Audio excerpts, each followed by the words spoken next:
Hey there, dear listeners.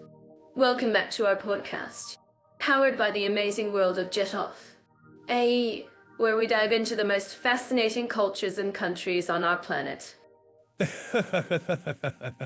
What's up, everyone? It's your favorite duo, Leo and Mira, here to share some hilarious and enlightening stories from our adventures. Today, we're to take you on a journey to the two incredible countries Malawi and Peru. Yes, Malawi, the land of warmth and hospitality, and Peru, the land of ancient mysteries and vibrant culture. We'll be exploring the differences between these two countries, so stay tuned for a comprehensive guide to help you make informed decisions. That's right. Whether you're planning a trip, considering moving, or even of marrying someone from one of these countries, we've got you covered. Our podcast is your go-to resource for all things Malawi and Peru. So, let's get started. Before we dive into our topic of the day, I want to share a funny story that happened between our previous podcast and this one. Leo, you know how I'm always saying I'm a master of navigation? Oh boy, do I. You got lost in the streets of Istanbul, and I had to come and rescue you. Well, it wasn't exactly lost, but I did take a wrong turn, and I ended up at a local market. The vendors were so nice. They offered me a free cup of tea, and I had to decline because I was already carrying too much stuff. That's our Mira, always on a mission to explore and try new things. And speaking of new things, I have a story to share with you all. Have you guys ever tried to order food in a foreign country, but the menu is all in a language you don't speak? Oh, yes, I have. It's always a fun experience, trying to guess what the dish is. But I'm sure Leo here has had some hilarious moments trying to order food in his native language. Well, let's just say I've had my fair share of misadventures in the kitchen. But that's all part of the fun, right? And now, let's get to the topic of the day, Malawi and Peru. Which country should you visit? Which one is better for living? We'll answer all your questions and more in today's podcast. That's right. And to make it even more interesting, we'll be sharing some fun facts and anecdotes about each country. So stay tuned and get ready to learn something new and exciting. And don't forget to like and subscribe to our channel, brought to you by the amazing world of Jet Off. AI, we appreciate your support. And we can't wait to share more adventures with you in the future. Thanks for tuning in. Everyone, we're to take you on this journey to Malawi and Peru. And remember, as we always say, the more you learn, the more you love, and the more you love. That's right. And don't forget to join us next time for more fun and exciting adventures. Until then, stay curious, stay adventurous, and keep on laughing. Dive into Malawi's safety and crime rates. I'm sure our listeners are curious about this aspect of the country. Yes. Malawi's crime rates are relatively low compared to other African countries. But, as with any place, there are areas of concern. That's right. Malawi has a low crime rate, but petty theft and property crimes are still present. I'm sure our listeners have some thoughts on this topic. Actually, what's the difference between Malawi and Peru in terms of safety? Peru's got a more complex situation with crime, but Malawi's got its own unique challenges. Good point. Leo, Peru's crime rates are indeed higher, especially in major cities like Lima. But Malawi's got its own set of issues, like corruption, organized crime. Corruption? Huh? That's a big issue in both countries, but in different ways.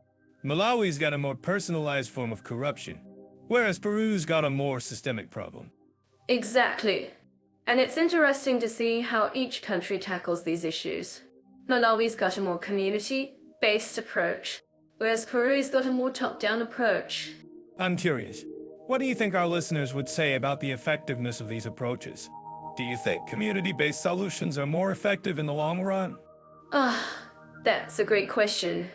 Leo, I think our listeners would say that community-based solutions are more effective. But it's not a straightforward answer. Peru's got some amazing community programs, but they're often overshadowed by the bigger corruption issues. That's true. And it's hard to say which approach is more effective without seeing the bigger picture. But, as we said, both countries have their own unique challenges and approaches. And it's interesting to see how these challenges affect the daily lives of citizens. In Malawi, for example, corruption can affect access to basic services like healthcare and education. Exactly. And in Peru, corruption can affect access to justice and law enforcement. It's a complex web of issues. But I think our listeners would agree that it's essential to address these problems head-on. Absolutely. And I think our listeners would also agree that it's essential to learn from each other's experiences. Malawi and Peru have different approaches to safety and crime, but they both have valuable lessons to share.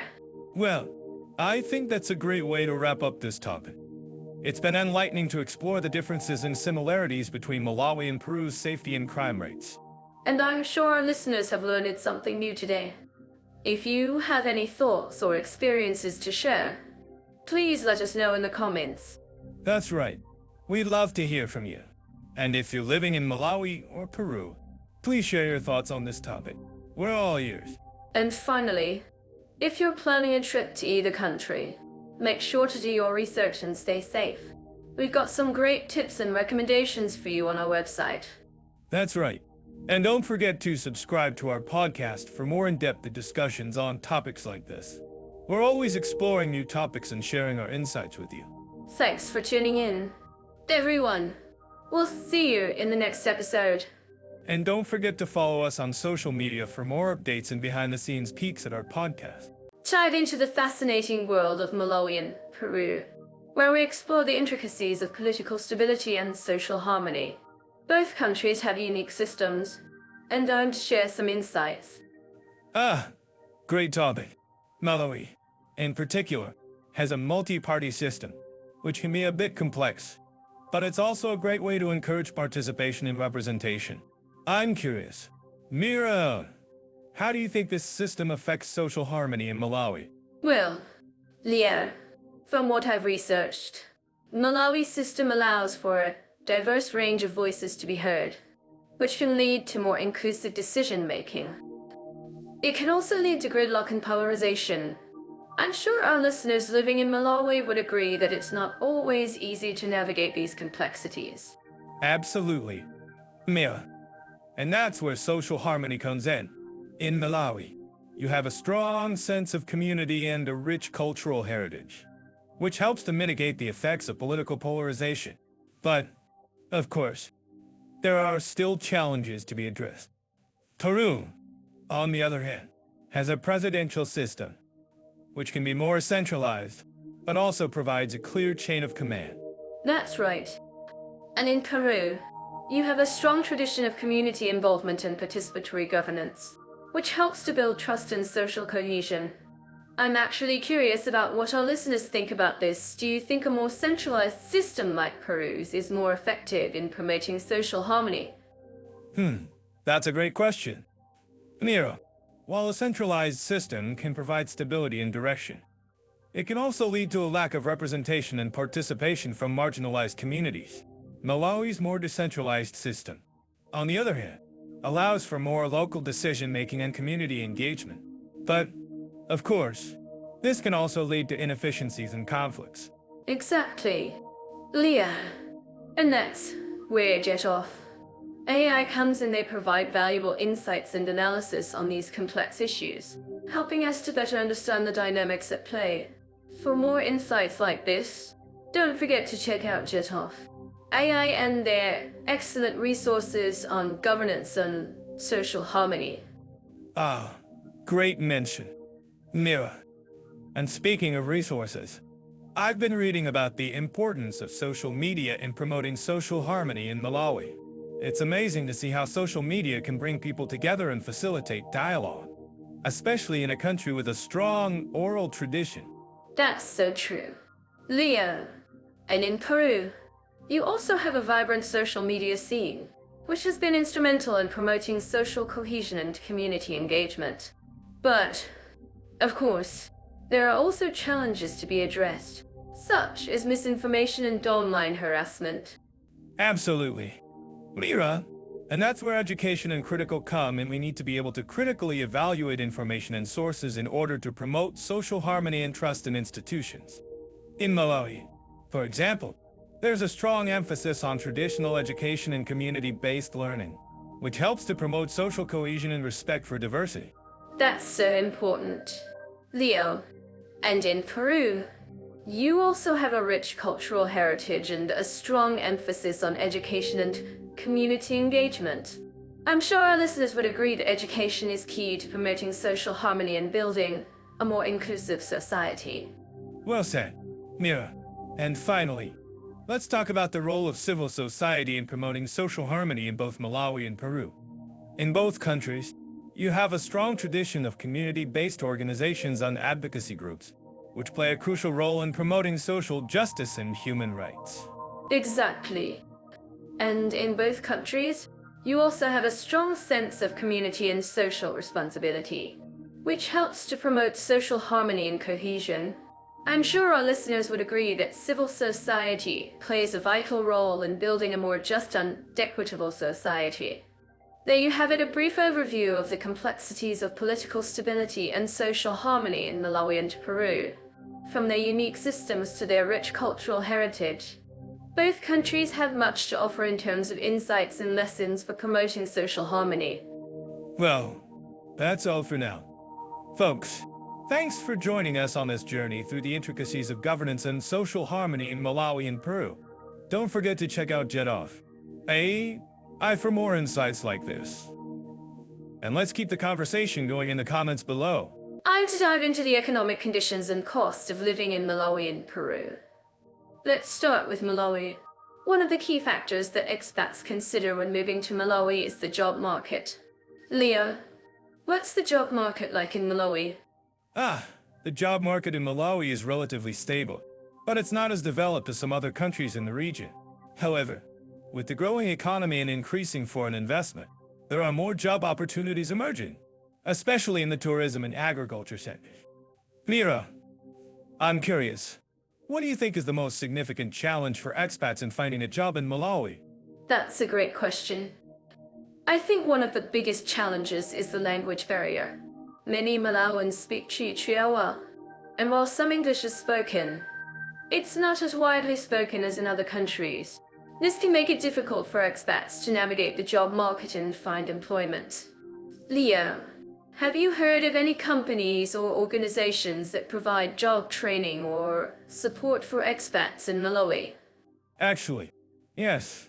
There are a few organizations that offer job training and support for expats, such as the Malawi Chamber of Commerce and Industry.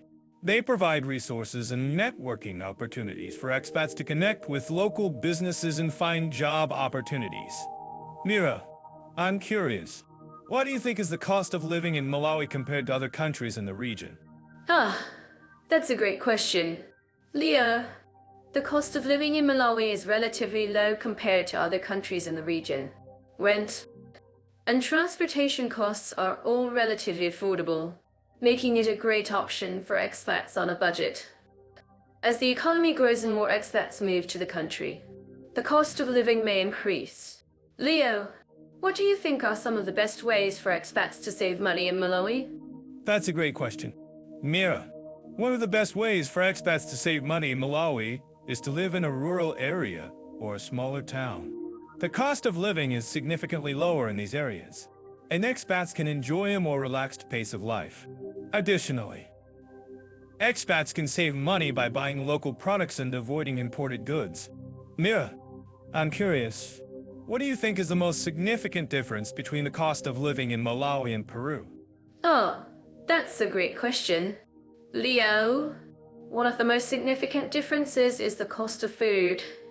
In Malawi, the cost of food is relatively low, especially when it comes to staple foods like maize meal and beans. In Peru, the cost of food is significantly higher, especially when it comes to imported goods like meat and dairy products. Leo, have you ever tried any of the local specialties in Malawi? Yes. I've tried some delicious local specialties in Malawi. such as an SMA and fried fish. Mira, I'm curious. What do you think is the best way for expats to navigate the cost of living in Malawi? Ah, that's a great question. Leo, one of the best ways for expats to navigate the cost of living in Malawi is to research thoroughly and plan carefully. Expats should research the cost of living in different areas, consider their budget and lifestyle, and plan accordingly. Additionally, expats should also consider opening a local bank account and using local currency to avoid high exchange rates and fees. Leo, I'm curious, what do you think is the most significant challenge for expats in Peru when it comes to the cost of living? That's a great question. Mira, one of the most significant challenges for expats in Peru is the high cost of living in cities like Lima. The cost of housing, food, and transportation is relatively high, making it difficult for expats to make ends meet. However, as we discussed earlier, the cost of living in Malawi is relatively low compared to Peru. Mira, I'm curious. What do you think is the best way for expats to save money in Peru? That's a great question. Leo, one of the best ways for expats to save money in Peru is to live outside of major cities like Lima. The cost of living is significantly lower in smaller towns and rural areas, and expats can enjoy a more relaxed pace of life. Additionally, expats can save money by buying local products and avoiding imported goods. Leo, I'm curious. What do you think is the most significant difference between the economic conditions in Malawi and Peru? That's a great question. Mira, one of the most significant differences is the economy's reliance on a single industry. In Malawi, the economy is heavily reliant on agriculture, while in Peru, the economy is more diversified, with a strong focus on mining, manufacturing, and services. Mira, I'm curious. What do you think is the best way for expats to navigate the economic conditions in Malawi? That's a great question. Leo, one of the best ways for expats to navigate the economic conditions in Malawi is to research thoroughly and plan carefully. Expats should research the economy, consider their budget and lifestyle, and plan accordingly. Additionally, expats should also consider opening a local bank account and using local currency to avoid high exchange rates and fees. Leo, I'm curious. What do you think is the most significant challenge for expats in Peru when it comes to the economic conditions? That's a great question. Mira, one of the most significant challenges for expats in Peru is the high level of bureaucracy and red tape. The process of obtaining a work visa, registering a business, and navigating the tax system can be complex and time-consuming. Mira, I'm curious. What do you think is the best way for expats to save time and energy in Peru? That's a great question. Leo, one of the best ways for expats to save time and energy in Peru is to work with a relocation service or an expat consultant. These services can help expats navigate the bureaucracy and red tape, and provide valuable advice on everything from finding a job to setting up a home. Leo, I'm curious. What do you think is the most significant difference between the cost of living in Malawi and Peru? That's a great question. Mira, one of the most significant differences is the cost of healthcare. In Malawi, the cost of healthcare is relatively low, especially when it comes to basic medical services. However, in Peru, the cost of healthcare is significantly higher, especially when it comes to specialized medical services. Mira, I'm curious. What do you think is the best way for expats to navigate the cost of healthcare in Malawi? That's a great question. Leo, one of the best ways for expats to navigate the cost of healthcare in Malawi is to research thoroughly and plan carefully. Expats should research the cost of healthcare, consider their budget and lifestyle. So, let's talk about Malawi and Peru when it comes to accommodation options and quality. I'm sure our listeners living in these countries would agree with me that finding the perfect place to stay is crucial for a comfortable living experience. Absolutely. Mira, both countries offer a wide range of accommodations, from budget-friendly guest houses to luxury resorts.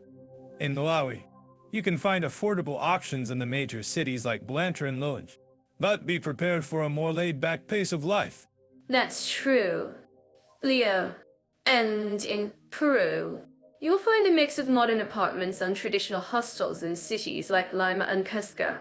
But I've heard that real challenge lies in finding a place that meets your standards of quality and cleanliness. Ah, yes, I've heard that too.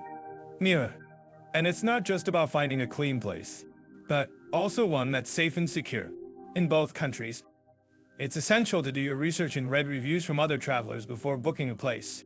Exactly. And don't forget to consider the location, transportation, and amenities when choosing your accommodation. In Malawi, you might want to stay in areas like Blantyre's town center or Lilongwe's city center, which offer easy access to shops, restaurants, and public transportation. That's a great point. Mia, and in Peru, you might want to consider staying in areas like Miraflores in Lima or the historic center of Cusco, which offer a mix of modern amenities and cultural attractions. But I've also heard that the prices can be quite steep in these areas, especially for foreigners. Ah, yes. The prices can be a challenge. But I think it's worth it to experience the rich culture and history of these countries. And if you're on a tight budget, you can always look into more affordable options like homestays or guest houses. Absolutely. Mira, and don't forget to consider the local customs and traditions when staying in these countries. In Malawi, you might want to respect the local norms around noise levels and social interactions. While in Peru, you might want to learn about the local customs around food and drink. Great advice, Leo. And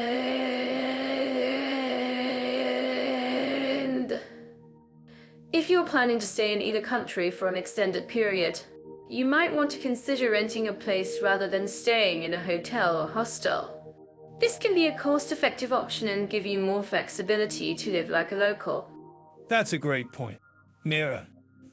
And if you're renting a place in either country, make sure to research the local laws and regulations around renting and property ownership. In Malawi, for example, you might need to obtain a rental permit or pay taxes on your rental income. Yes, the paperwork can be a hassle. But it's essential to understand the local laws and regulations to avoid any potential issues. And if you're planning to stay in either country for an extended period, you might also want to consider purchasing a property or investing in a real estate fund. Now that's a topic for another day. Mira, but I think it's worth noting that both Malawi and Peru offer a range of accommodation options that cater to different budgets and preferences. Whether you're a backpacker or a luxury traveler, you'll find a place that suits your needs. Well, I think that's all for this criterion. But I'm curious to hear from our listeners what your experiences with accommodation options in Malawi and Peru. Have you had any good or bad experiences with renting or staying in hotels or hostels? Let us know in the comments. Absolutely. Mira, and if you have any tips or advice for our listeners, feel free to share them in the comments as well. We'd love to hear from you and continue the conversation. And if you're planning to visit either country, be sure to check out our next criterion, where we'll be discussing the transportation options in Malawi and Peru. It's a crucial aspect of any travel experience, and we'll be sharing our insights and tips on how to get around these beautiful countries. That sounds great. Mira, and until next time, stay adventurous and keep exploring. Let's dive into the visa and immigration procedures from Malawi and Peru. We'll explore the requirements, processing times, and any notable differences between the two countries. That sounds like a great starting point. I've heard that Malawi has a relatively straightforward process for obtaining a visa, but I'm curious to know more about the specifics. Well, Malawi offers a range of visa types, including a tourist visa, which can be obtained upon arrival at the airport. For longer stays or work purposes, you'll need to apply for a different type of visa.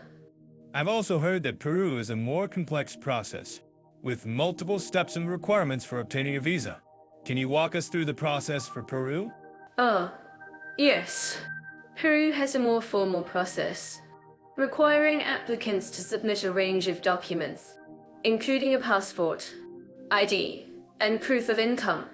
The application process can take several weeks to a few months, depending on the type of visa. That sounds like a lot of paperwork.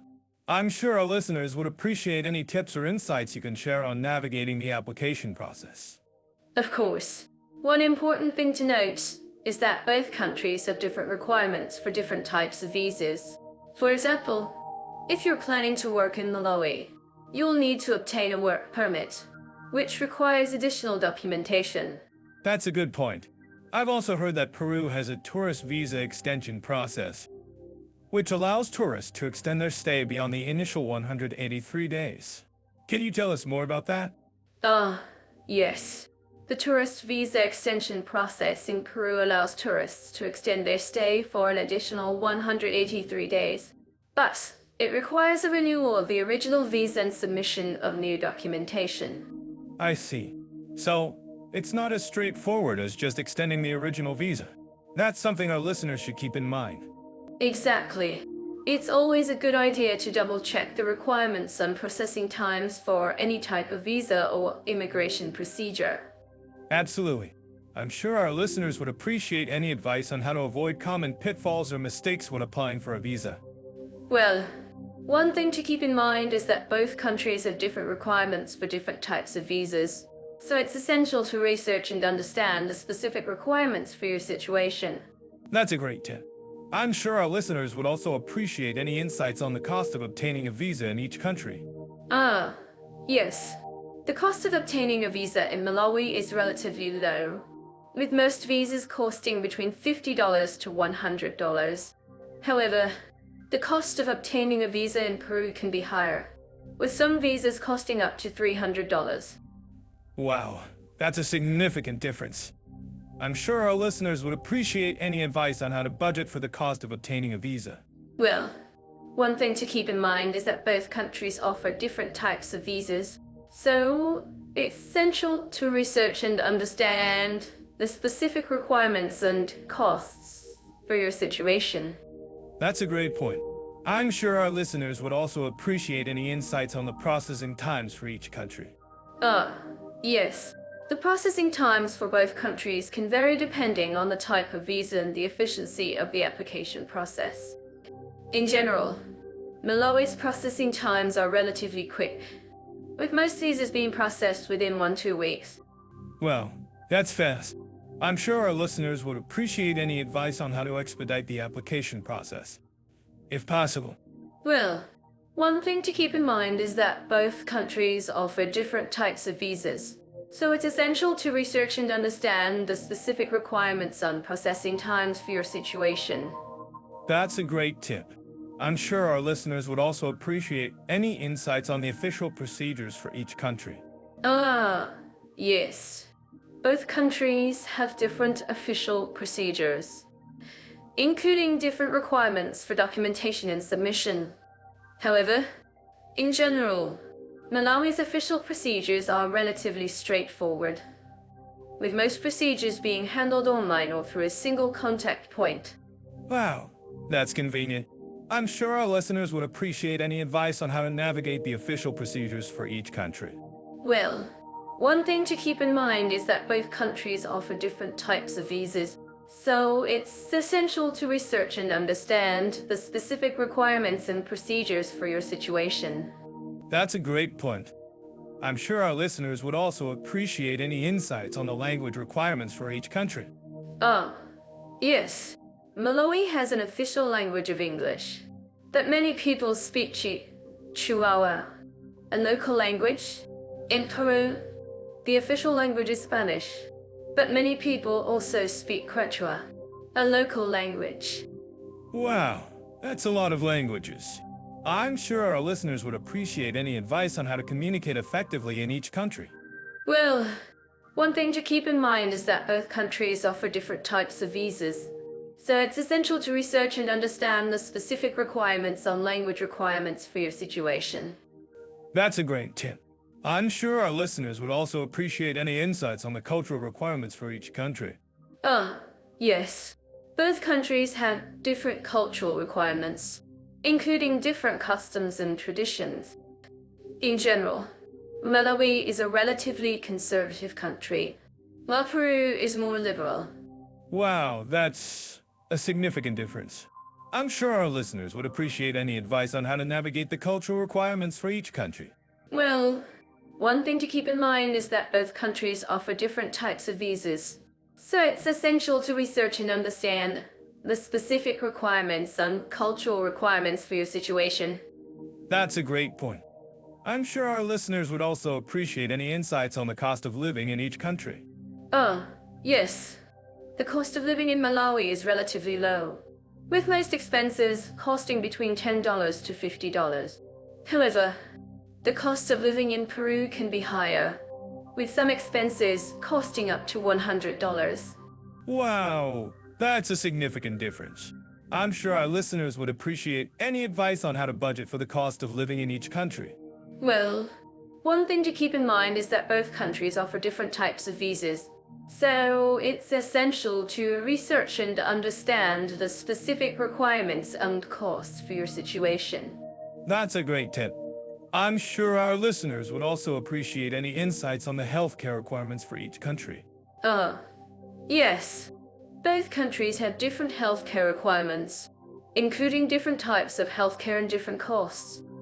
In general, Malawi's healthcare is relatively basic, while Peru's healthcare is more advanced. Wow, that's a significant difference. I'm sure our listeners would appreciate any advice on how to navigate the healthcare requirements for each country. Well, one thing to keep in mind is that both countries offer different types of visas, so it's essential to research and understand. Let's talk about healthcare in Malawi and Peru. I'm curious. Leo, have you ever had to navigate the healthcare system in either of these countries? Well, Mira, I have to admit that I've had my fair share of healthcare experiences in Malawi. One time, I had to visit a clinic in Lilongwe, and let's just say it was an adventure. They were out of almost every medication, and the doctor was trying to convince me to try some local remedy that sounded like a combination of herbs and prayers. Oh, Leo, that's hilarious. I'm sure the locals appreciated your creative approach to medicine. But seriously, what's the state of healthcare in Malawi? I've heard it's a bit of a challenge. Yes, it is. Malawi's healthcare system is still recovering from the effects of the AIDS epidemic, and the country faces significant challenges in terms of access to quality healthcare. However, there are some initiatives underway to improve the situation, such as the introduction of community-based health workers to provide primary care services in rural areas. That's great to hear. Leo, and what about Peru? I've heard it has a more developed healthcare system. Yes. Peru is definitely a step up from Malawi in terms of healthcare. Peru has a well-established public healthcare system, and the country has made significant investments in healthcare infrastructure and personnel. However, there are still challenges to be addressed, such as the lack of access to healthcare services in rural areas and the high cost of private healthcare. I see. Sounds like both countries have their challenges when it comes to healthcare. But what about the quality of healthcare? I've heard that Malawi has a high rate of maternal and child mortality. Yes, that's true. Malawi has one of the highest rates of maternal and child mortality in the world. However, the quality of healthcare in Malawi is also improving, with the introduction of new technologies and treatments. For example, the country has made significant progress in reducing the number of maternal deaths through the implementation of emergency obstetric care services. Wow, that's great to hear. And what about Peru? I've heard it has a high rate of infant mortality. Yes, that's true.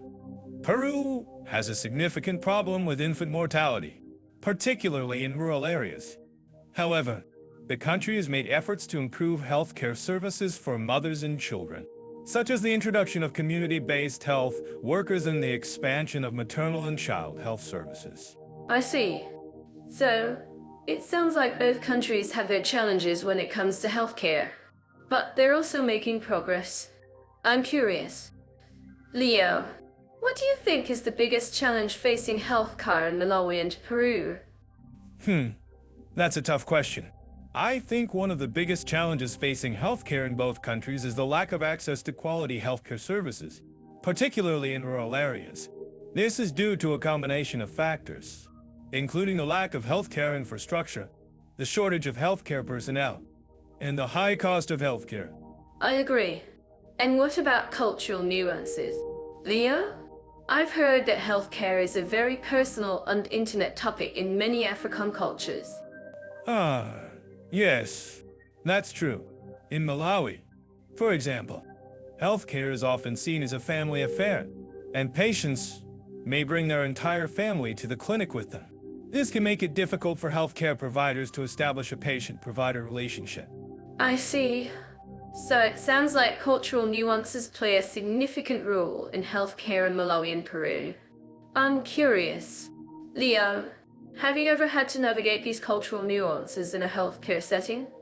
Well, Mira, I have to admit that I've had my fair share of cultural faux pas in healthcare settings.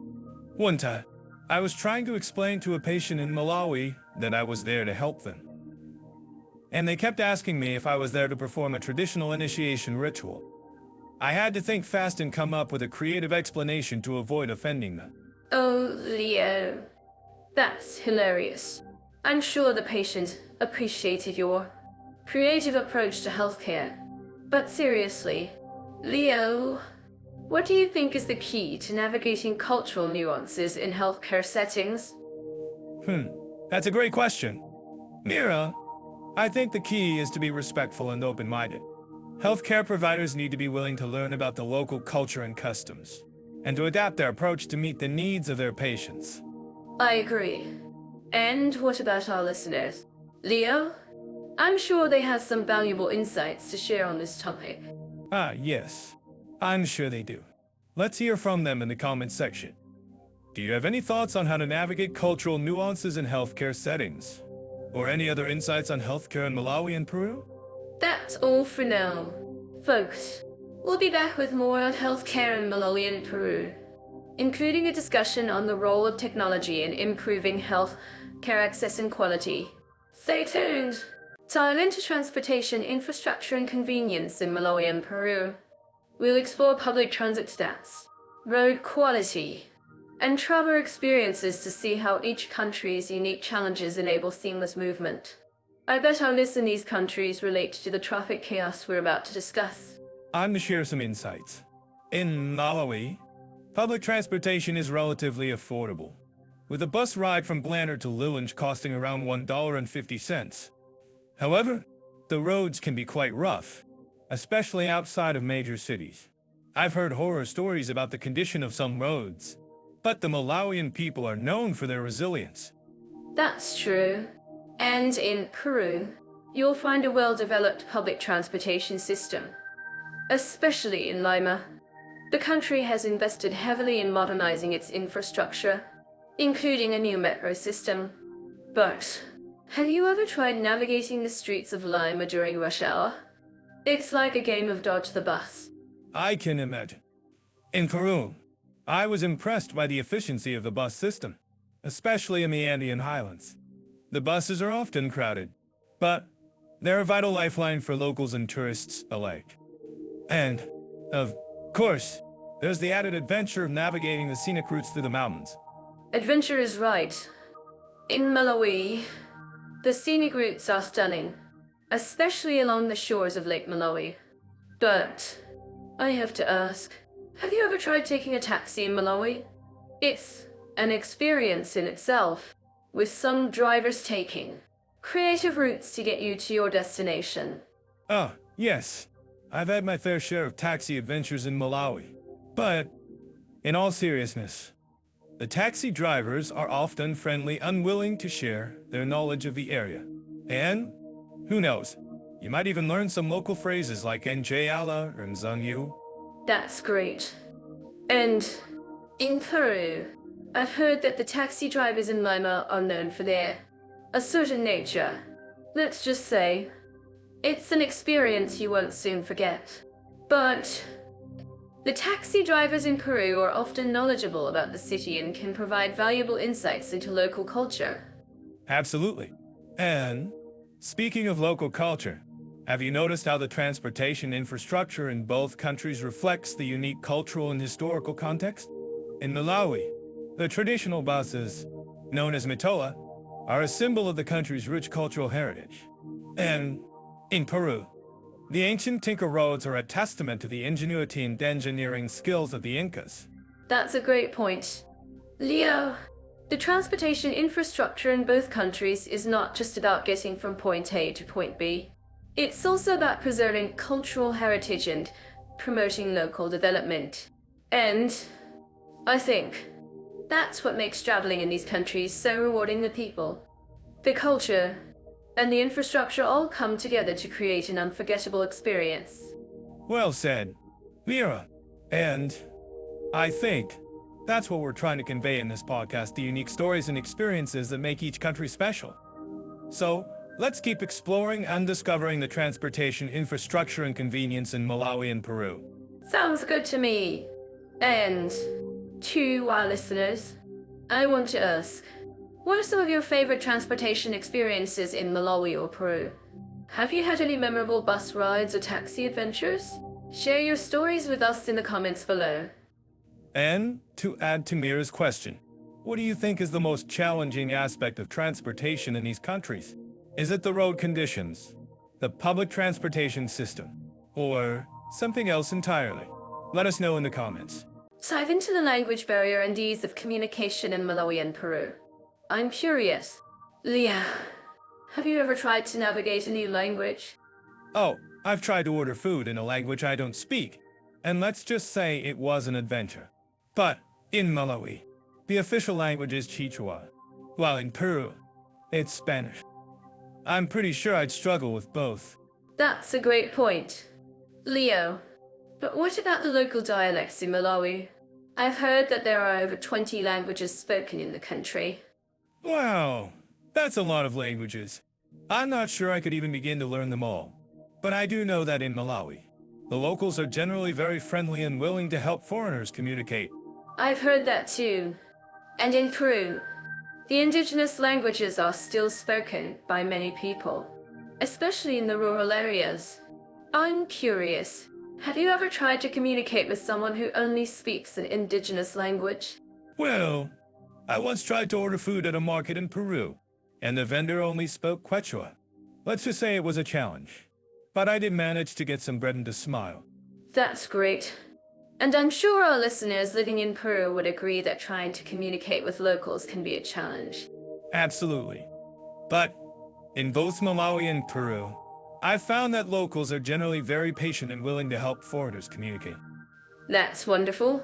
And I think it's also worth noting that in both countries, English is widely spoken, especially in tourist areas. Yes, that's true. And in Malawi, English is an official language, so you can get by with just speaking English. That's good to know. And in Peru, many locals speak some English, especially in the service industry. Right. And I've also found that using gestures and body language can go a long way in communicating with locals in both countries. That's true. And I've found that using a phrasebook or a translation app can also be helpful. Absolutely. And I think it's also worth noting that in both countries, the locals are very proud of their languages and cultures. That's wonderful. And I think it's also worth noting that language barriers can be a challenge for expats and tourists alike. Yes, that's true.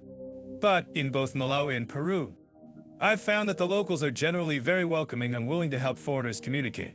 I'm curious, have you ever tried to learn a new language while traveling? Well, I once tried to learn some basic phrases in Chichewa while traveling in Malawi, but I'm not sure I got it quite right. That's okay. And I'm sure our listeners would agree that trying to learn a new language can be a challenge. Absolutely. But I do think that it's worth making the effort to learn a few basic phrases in the local language.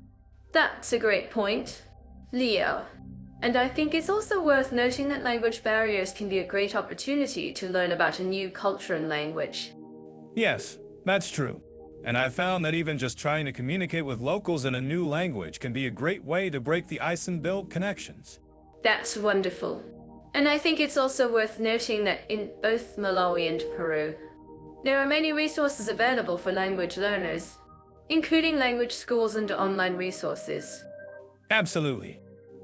And I think it's also worth noting that using technology, such as translation apps and language learning apps, can be a great way to stay connected with locals in both countries. That's a great point, Leah. And I think it's also worth noting that language barriers can be a challenge for business travelers and entrepreneurs alike. Yes, that's true. But in both Malawi and Peru, I found that the locals are generally very business-friendly and willing to help foreigners navigate the language barrier. I'm curious, have you ever tried to negotiate a business deal in a language you don't speak? Well, I once tried to negotiate a deal in Peru, and let's just say it was an adventure. But in the end, we managed to communicate and come to an agreement. That's great. And I'm sure our listeners would agree that navigating a new language can be a challenge, but it's also a great opportunity to learn and grow. Absolutely. And I think it's also worth noting that in both Malawi and Peru, there are many resources available for business travelers and entrepreneurs, including language schools and business incubators. That's a great point, Leah. And I think it's also worth noting that language barriers can be a great opportunity to learn about a new culture and language.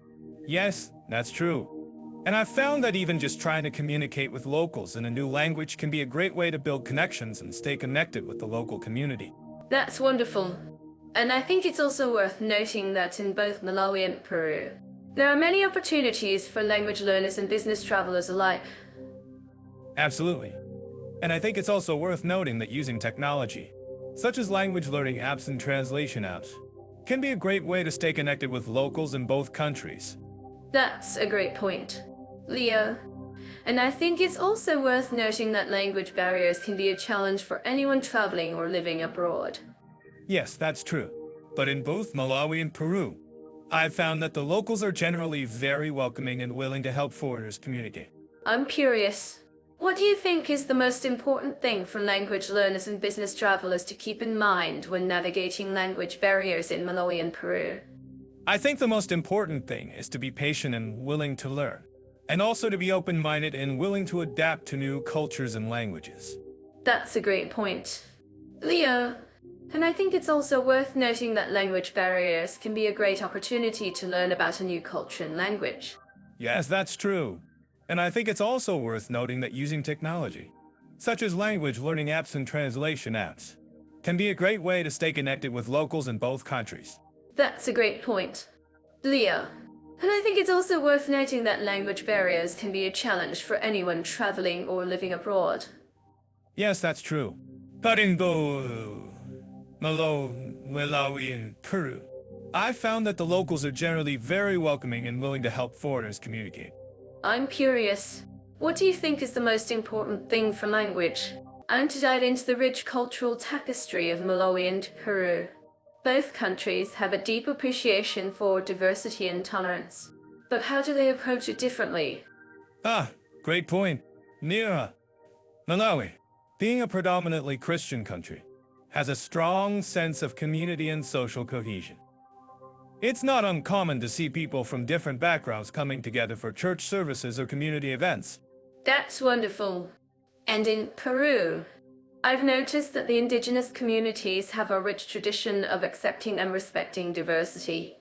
The concept of ALLU in Inca culture, for example, emphasizes the importance of community and shared responsibilities. Exactly. And speaking of community, Malawi has a unique tradition of China MWA, which is a system of communal farming where people work together to cultivate land and share resources. It's a beautiful example of how people can come together to achieve a common goal. I love that. And in Peru, I've heard that the city of Cusco has a vibrant cultural scene, with many indigenous communities coming together to share their music, dance, and arts. It's a great way to experience the rich cultural heritage of the country. That's fantastic. And I'm sure our listeners would agree that cultural diversity is a key aspect of any country's identity. But how do Malawi and Peru promote tolerance and understanding among different communities? Ah, great question. In Malawi, the government has implemented programs to promote interfaith dialogue and understanding. For example, the Malawi Interfaith Council brings together representatives from different faiths to promote mutual respect and understanding. That's a great initiative. And in Peru, I've noticed that the government has also made efforts to promote indigenous languages and cultures. For example, the Peruvian Ministry of Culture has launched programs to preserve and promote indigenous languages and cultural heritage. I'm certain that our listeners living in Malawi would agree that the country's diverse cultural landscape is one of its greatest strengths. From the Chile people to the Yao, each community has its unique traditions and customs. Absolutely. And in Peru, I've heard that the city of Lima has a thriving art scene, with many artists coming together to celebrate and promote Peruvian culture. It's a great way to experience the country's vibrant cultural heritage. If you think this is wrong, please let us know in the comments. But seriously, I think it's wonderful that both countries are making efforts to promote cultural diversity and tolerance. Here. And I think it's also worth noting that both countries have a strong sense of community and social cohesion. Whether it's through communal farming in Malawi or indigenous cultural celebrations in Peru, people are coming together to build strong, inclusive communities. That's so true. And I think it's also worth mentioning that both countries have a rich tradition of storytelling and oral history. In Malawi, for example, the Kaiwe tradition involves storytelling and singing around the campfire. I love that. And in Peru, I've heard that the Q&A tradition involves storytelling and music through the use of colorful textiles and clothing. It's a beautiful way to share cultural heritage and traditions. I'm curious, Leo, how do you think we can promote cultural diversity and tolerance in our own communities? Great question. Mira, I think it's all about building relationships and understanding between different communities. Whether it's through cultural events, community programs, or simply getting to know our neighbors, we can all play a role in promoting cultural diversity and tolerance. That's so true. And I think it's also worth noting that both Malawi and Peru have a strong sense of community and social cohesion. Whether it's through communal farming or indigenous cultural celebrations, people are coming together to build strong, inclusive communities. Absolutely.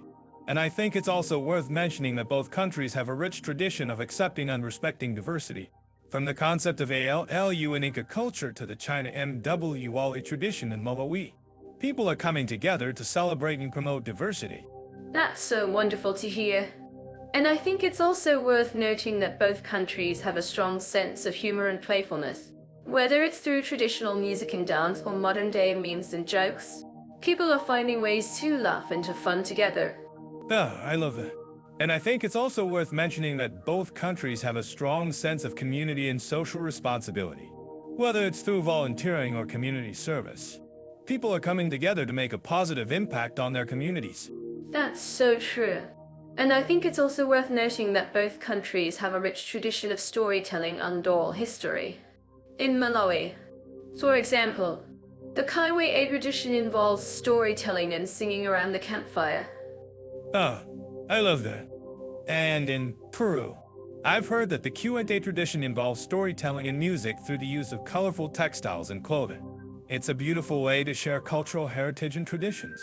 If you're interested in learning more about Malawi and Peru's cultural diversity and tolerance, please check out our links in the show notes. We've included some great resources for further reading and exploration. And don't forget to subscribe to our podcast and follow us on social media for more great content and discussions on cultural diversity and tolerance. Thanks for joining us on this episode of our podcast. And we'll catch you in the next one. I'm really curious about Malawi's educational system. Leo, what do you know about the literacy rates there? Great question. Mira, Malawi has made significant progress in improving its literacy rates. According to UNESCO, the adult literacy rate has increased from 52% in 2000 to 62% in 2018. That's amazing. I'm sure our listeners living in Malawi would be thrilled to hear that. I've also heard that Malawi has a strong focus on primary education. Can you tell us more about that? Yes, that's right. Malawi has a well-established primary education system, with a strong emphasis on basic skills like reading, writing, and mathematics. In fact, the country has made significant investments in improving the quality of education, particularly in rural areas. I'm actually curious about what our listeners think about this. Do you think Malawi's focus on primary education is a good strategy for improving literacy rates? Well, it's definitely a step in the right direction.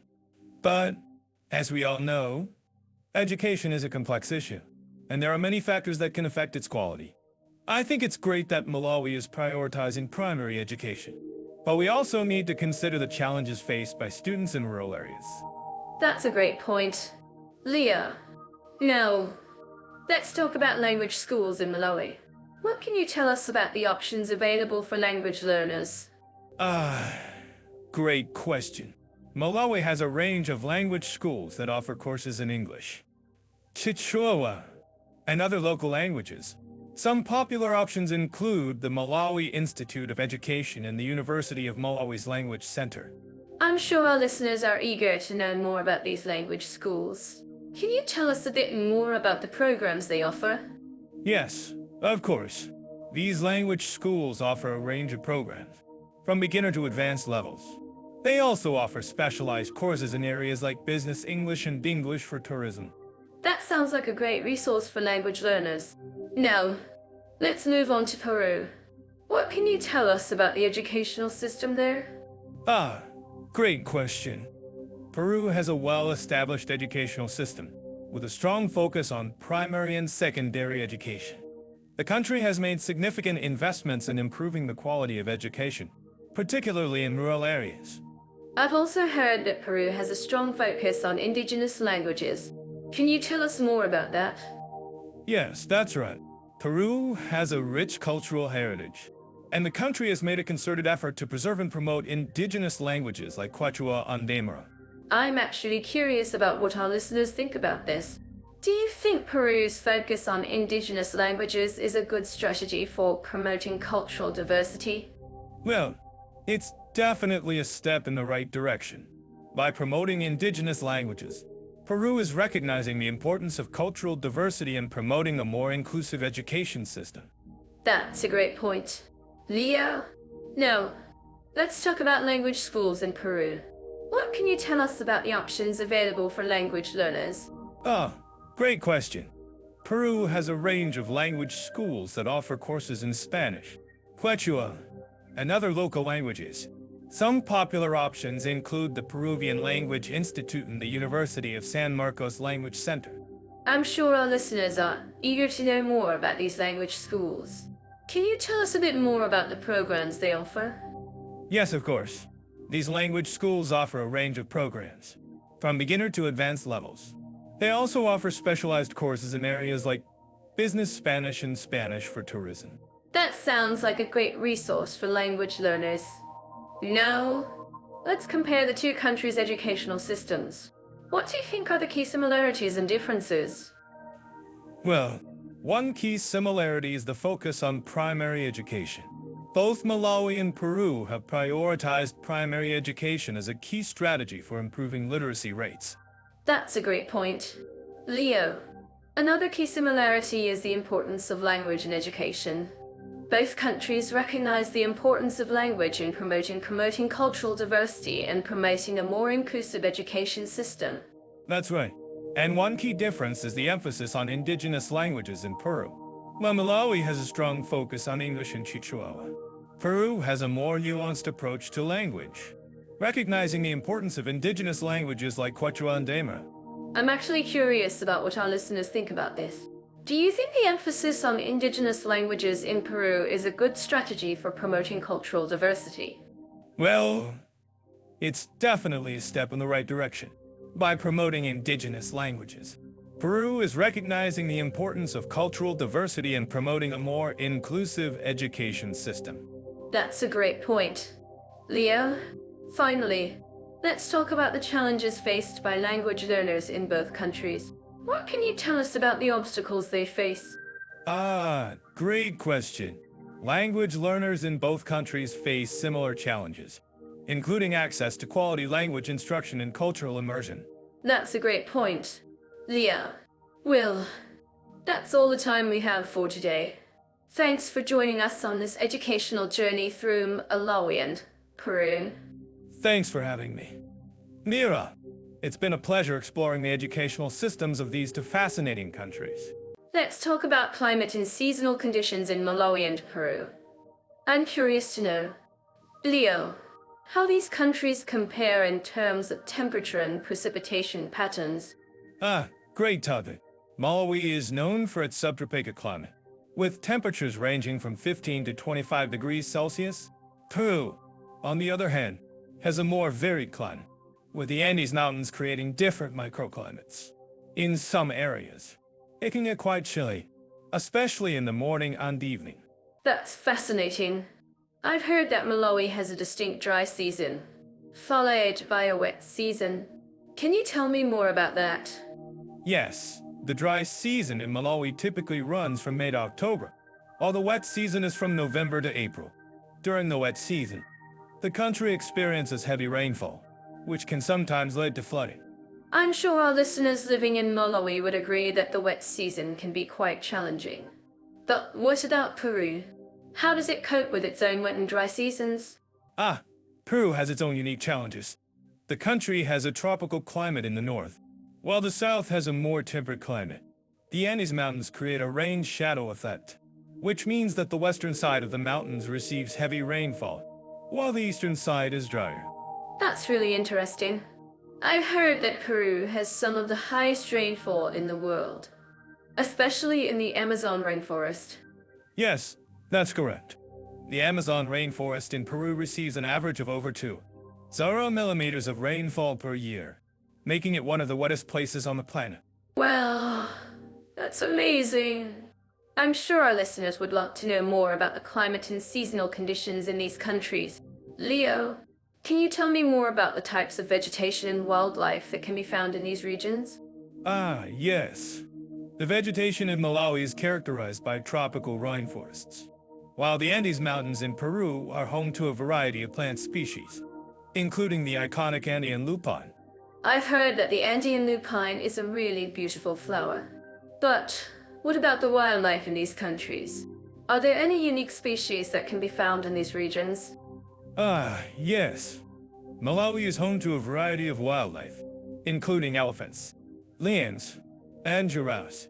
Peru, on the other hand, is home to the Andean spectacled bear, which is the only bear species found in South America. That's really cool. I'm sure our listeners would love to know more about the climate and seasonal conditions in these countries. If you think this is wrong, please let us know in the comments below. Yes. And don't forget to check out our social media channels for more information on climate and seasonal conditions in Malawi and Peru. Okay, let's talk more about the climate and seasonal conditions in these countries. What about the effects of climate change on these regions? How are they coping with the changing weather patterns? Great question. Malawi and Peru are both vulnerable to the impacts of climate change, including rising temperatures and changing precipitation patterns. However, both countries are taking steps to adapt to these changes, including implementing sustainable agriculture practices and investing in renewable energy. That's really great to hear. I'm sure our listeners would love to know more about the climate and seasonal conditions in these countries. Let's talk more about the unique cultural practices and traditions that have developed in response to the climate and seasonal conditions in Malawi and Peru. Yes. The traditional farming practices in Malawi, for example, are designed to cope with the country's dry and wet seasons. In Peru, the indigenous communities have developed unique cultural practices, such as the traditional Andean festival of Quilari, which celebrates the changing of the seasons. That's really fascinating. I'm sure our listeners would love to know more about the climate and seasonal conditions in these countries. If you have any questions or comments, please let us know in the comments below. Yes. And don't forget to check out our social media channels for more information on climate and seasonal conditions in Malawi and Peru. Okay, let's wrap up our discussion on climate and seasonal conditions in Malawi and Peru. I hope our listeners have enjoyed this topic and learned something new. Yes. And don't forget to tune into our next episode, where we'll be discussing another exciting topic related to these two countries. You know, folks, when it comes to food culture, I'm always to dive into the flavors and traditions of different countries. And today, we're comparing Malawi and Peru. I'm curious. Leo, have you ever tried Malawian food? Actually, Mira, I have. It's quite unique, with a lot of influences from other African countries. They have this dish called nsima, which is essentially a thick cornmeal porridge. And let me tell you, it's a game changer. That sounds interesting. I've heard that nsima is a staple food in Malawi, and it's often served with various stews or relishes. But I'm also curious about Peru. What's the food scene like there? Peru is a food lover's paradise. They have this incredible blend of indigenous, Spanish, and African influences. And of course, who can forget about the famous Peruvian ceviche? It's raw fish marinated in citrus juices, and it's absolutely divine. That does sound delicious. And I've heard that Peruvian cuisine is all about using fresh, local ingredients. But what about Malawi? Do they have any unique ingredients or cooking techniques? Yes. Malawi has this amazing crop called mbunda, which is a type of leafy green vegetable. And they use it in a lot of traditional dishes. They also have a great tradition of cooking over open fires, which gives their food a really smoky flavor. That sounds fascinating. I'm sure our listeners are curious about how to incorporate some of these Malawian ingredients into their own cooking. Leo, do you have any tips for cooking with mbunda? Well, Mira, I've learned that mbunda is actually quite versatile. You can use it in soups, stews, or even as a side dish. And the best part is, it's incredibly nutritious. I'm actually curious. Mira, have you ever tried cooking with mbunda? Actually, Leo, I haven't. But I'm definitely inspired to try it now. And I'm sure our listeners are curious about how to cook with this ingredient. Leo, can you share a recipe for a traditional Malawian dish that features mbunda? Sure thing. Mira, how about a recipe for mbunda stew? It's a classic Malawian dish that's made with mbunda, beef or chicken, and a variety of spices. And the best part is, it's really easy to make. That sounds amazing. I'm sure our listeners are dying to know the recipe. Leo, can you walk us through the steps? Of course. Mira, first, you're going to want to chop up the mbunda into small pieces. Then, you're going to saute it in some oil until it's soft and fragrant. Next, you're going to add in the beef or chicken and cook until it's brown. Finally, you're going to add in the spices and simmer until the flavors have melded together. That sounds delicious. And I'm sure our listeners are curious about how to find mbunda in their local markets.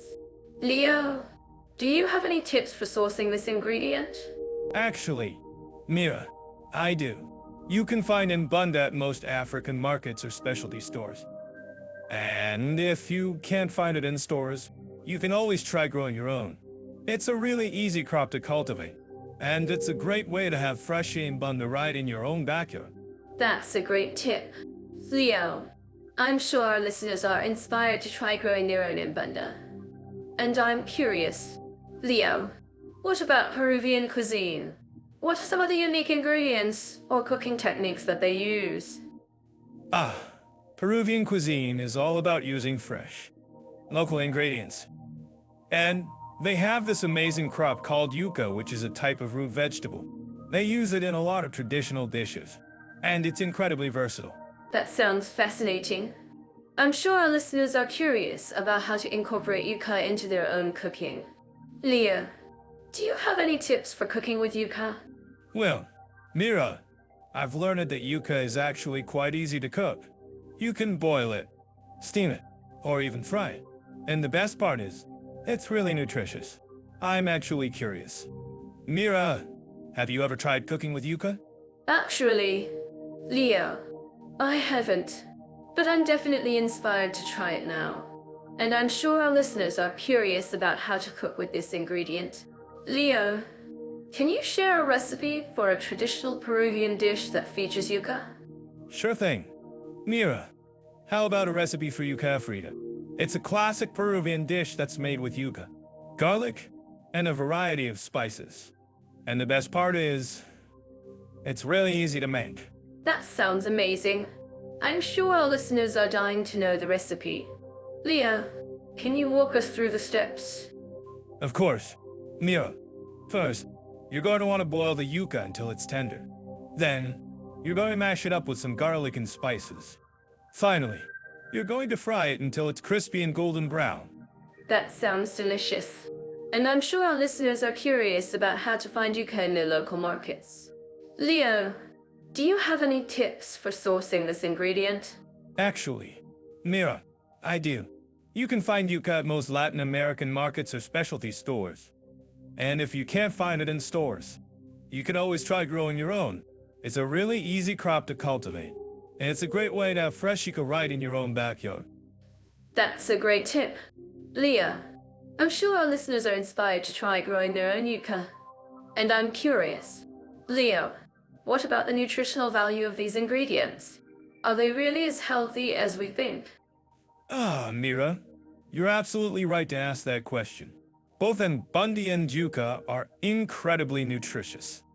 Mbunda is high in vitamins and minerals, while yuca is a good source of complex carbohydrates.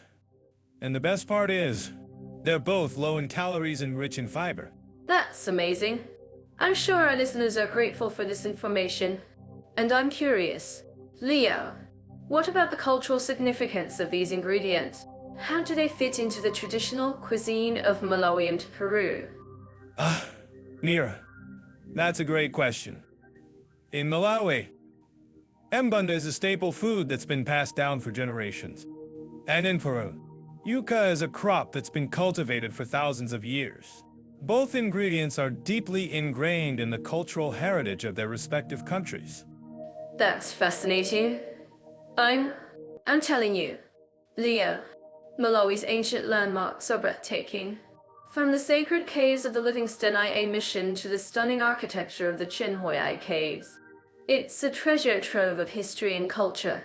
I'm sure our listeners would love to know more about the significance of these sites. Oh, you're right. Mira, Malawi's rich cultural heritage is indeed fascinating. And speaking of fascinating, have you heard about Peru's incredible textiles?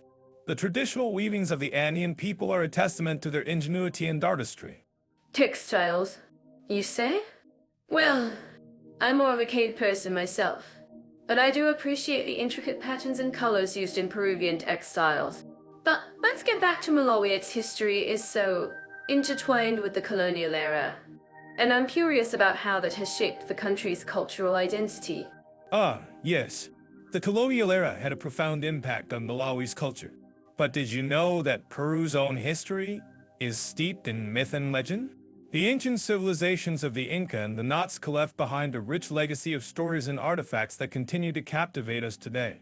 I'm actually curious about what our listeners think about this. Do you think that the colonial era has had a lasting impact on Malawi's culture?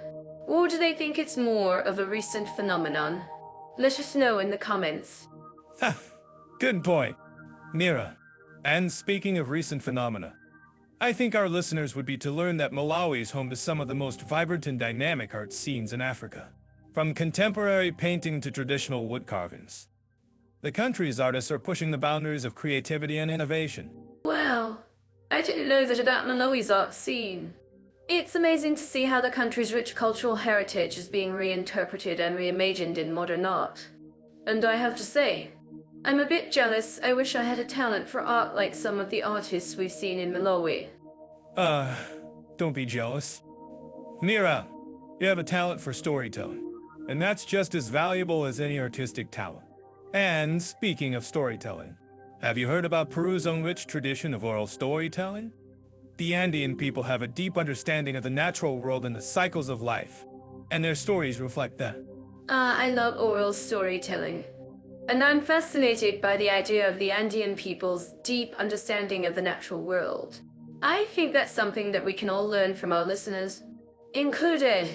So, let's hear from you. What do you think is the most important lesson that we can learn from the Andean people's connection to nature? Ah, great question. Mira, and speaking of important lessons, I think our listeners would be to learn that Malawi is home to some of the most impressive examples of colonial-era architecture in Africa. From the grand mansions of the colonial elite to the humble homes of the working class. The country's built environment is a testament to its complex and multifaceted history. Ah, I see what you did there. You're trying to distract me from the fact that Peru has some amazing colonial-era architecture too.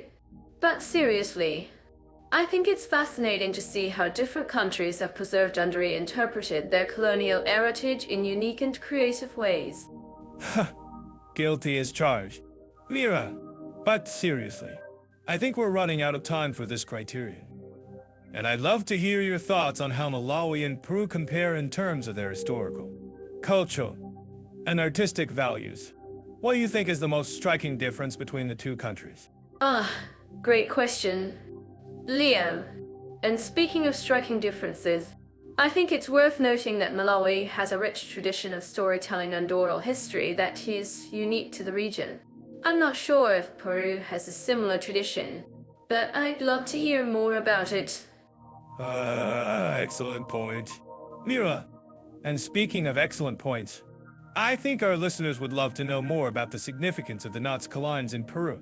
These mysterious geoglyphs are a testament to the ingenuity and creativity of the ancient Nazca people, and they continue to captivate us today. Ah, I love the Nazca lines, they're so mysterious and fascinating. And speaking of mysterious, I think our listeners would be to learn that Malawi has its own share of mysterious and ancient ruins, including the ancient city of Taxation. Ah, Th. You say? Well, I think our listeners would be even more to learn that Peru has its own share of ancient and mysterious ruins, including the city of Chan Chan. This massive adobe city was once the capital of the Kaimu Kingdom, and it's a testament to the ingenuity and creativity of the ancient Peruvians. Ah, Chan Chan, you say? Well, I think it's fascinating to see how different countries have preserved and reinterpreted their ancient heritage in unique and creative ways. And speaking of preservation, I think our listeners would love to know more about the efforts being made to preserve Malawi's cultural heritage. Ah, excellent point. Mira, and speaking of excellent points, I think our listeners would love to know more about the ways in which Peru is working to preserve its own cultural heritage. From the preservation of traditional textiles to the conservation of ancient ruins, there are many efforts underway to protect Peru's rich cultural heritage. Ah, I'm so glad we're having this conversation. Leo, it's been enlightening to see how Malawi and Peru compare in terms of their historical, cultural, and artistic values. And speaking of comparisons, I think our listeners would love to hear more about the unique traditions and customs of each country. Ah, great point.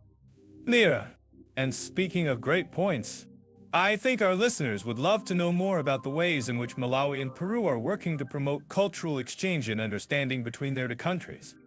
From language classes to cultural festivals, there are many ways in which the two countries are coming together to celebrate their shared heritage. Ah, that's a wonderful idea. Leo! And speaking of wonderful ideas, I think our listeners would love to hear more about the ways in which JETOF AI is working to promote cultural understanding and exchange between Malawi and Peru. We'll have to follow up on that in a future episode. Ah, excellent point. Mira, and speaking of excellent points, I think our listeners would love to know more about the unique traditions and customs of each country. From the traditional dress of the Malawian people to the vibrant textiles of the Peruvian people, there is so much to learn and discover about each country's rich cultural heritage. Ah, I'm so glad we're having this conversation. Leo, it's been enlightening to see how Malawi and Peru compare, and so to dive into the natural beauties and landscapes of Malawi and Peru. Let's start with Malawi, shall we? Mira has some of the most stunning lakes in the world, including Lake Malawi, also known as the Calendar Lake because of its crystal clear waters. I mean, can you imagine having a lake that's so pristine? It's like a calendar come to life.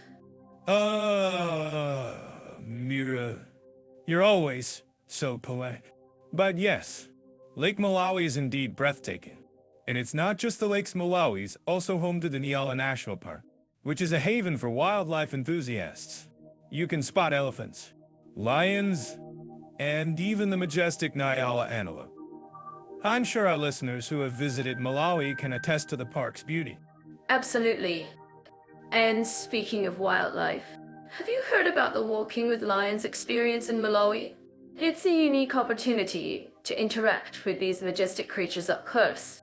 I mean, can you imagine walking alongside a lion, feeling its mane, and learning about its behavior? It's an experience of a lifetime, I'm sure. Mira, you're always pushing the boundaries, aren't you? Walking with lions? That's definitely not for the faint of heart. But I suppose it's an adventure seeker's dream come true. And, while we're on the topic of wildlife, let's talk about Peru's incredible biodiversity. From the Amazon rainforest to the Andes Mountains, Peru's got some of the most unique ecosystems on the planet. Ooh, I'm so glad you brought up the Amazon rainforest. Leo, did you know that Peru is home to over 500 species of birds, including the majestic Andean condor? And the Amazon rainforest itself is a treasure trove of indigenous communities, medicinal plants, and exotic wildlife. I mean, can you imagine wrecking through the jungle and stumbling upon a hidden waterfall or ancient Inca ruins? Mira, you're making me want to pack my bags and head to Peru right now. And speaking of ancient Inca ruins, have you heard about Machu Picchu, the lost city of the Incas? It's one of the most iconic landmarks in Peru. And for good reason, the views of the Andes Mountains from the citadel are simply breathtaking. Machu Picchu is definitely on my bucket list. Leo, and I'm sure our listeners would agree that Peru's natural beauty is simply awe-inspiring. But let's not forget about Malawi's own unique landscapes. Did you know that Malawi's Zomba Plateau is home to some of the most beautiful waterfalls in the country? And the plateau itself is a haven for hikers and nature lovers.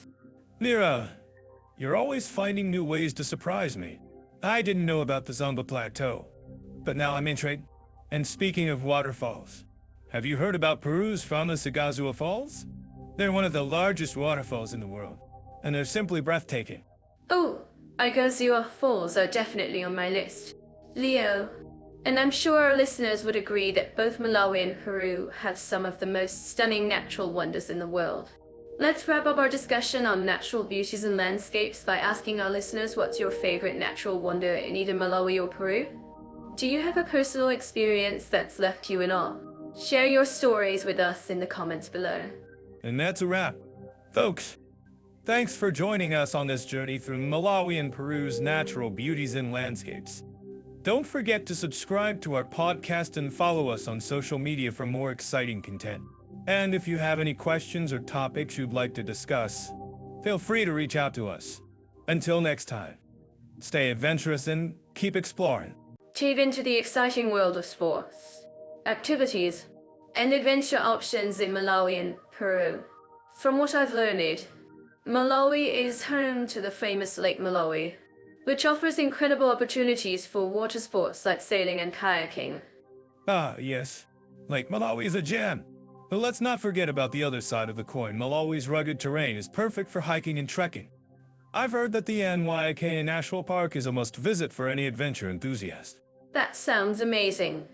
And speaking of adventure, I've been told that Peru has its own set of thrilling activities, like sandboarding down the massive dunes of Huke, China. Can you imagine the rush? I can. And Peru's got more than just sandboarding.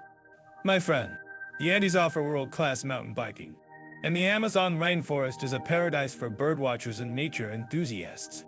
Well, that's incredible. I'm sure our listeners living in Peru would agree that the Amazon rainforest is a true gem. But let's get back to Malawi with national sports. I've heard that football is a big deal there. Of course, football is a national obsession in Malawi.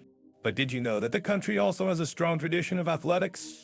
Malawi has produced some top-notch athletes, and the country's annual athletics championships are a major event. That's impressive. And speaking of impressive, Peru's got its own unique sports scene. like the traditional Inca games, which are still played today. Can you imagine competing in those ancient games? I think I'd rather stick to modern-day sports, but I can appreciate the historical significance of the Inca games. And Peru's also got a thriving surfing scene, with some of the best surf spots in South America. You say? That's a great point. And I'm sure our listeners living in Malawi would agree that the country's stunning coastline offers plenty of opportunities for water sports. But what about adventure activities in Malawi? I've heard that the country's got some amazing zip-lining opportunities. Ah, yes. Malawi's got some fantastic zip-lining and canyoning opportunities, and the scenery is just breathtaking. And if you're feeling really adventurous, you could even try your hand at whitewater rafting on the Shire River. Well, that sounds intense, but I'm sure our listeners would agree that the rush of adrenaline is part of the fun. And speaking of fun, Peru's got its own unique adventure activities, like the famous Inca trail hike. Can you imagine hiking through the Andes and ending up at Machu Picchu? I think I'd need to train for years to tackle the Inca Trail, but it's definitely on my bucket list. And Peru's also got some amazing festivals, like the Fiestas de la Vendimia, which celebrate the grape harvest. Festivals. You say?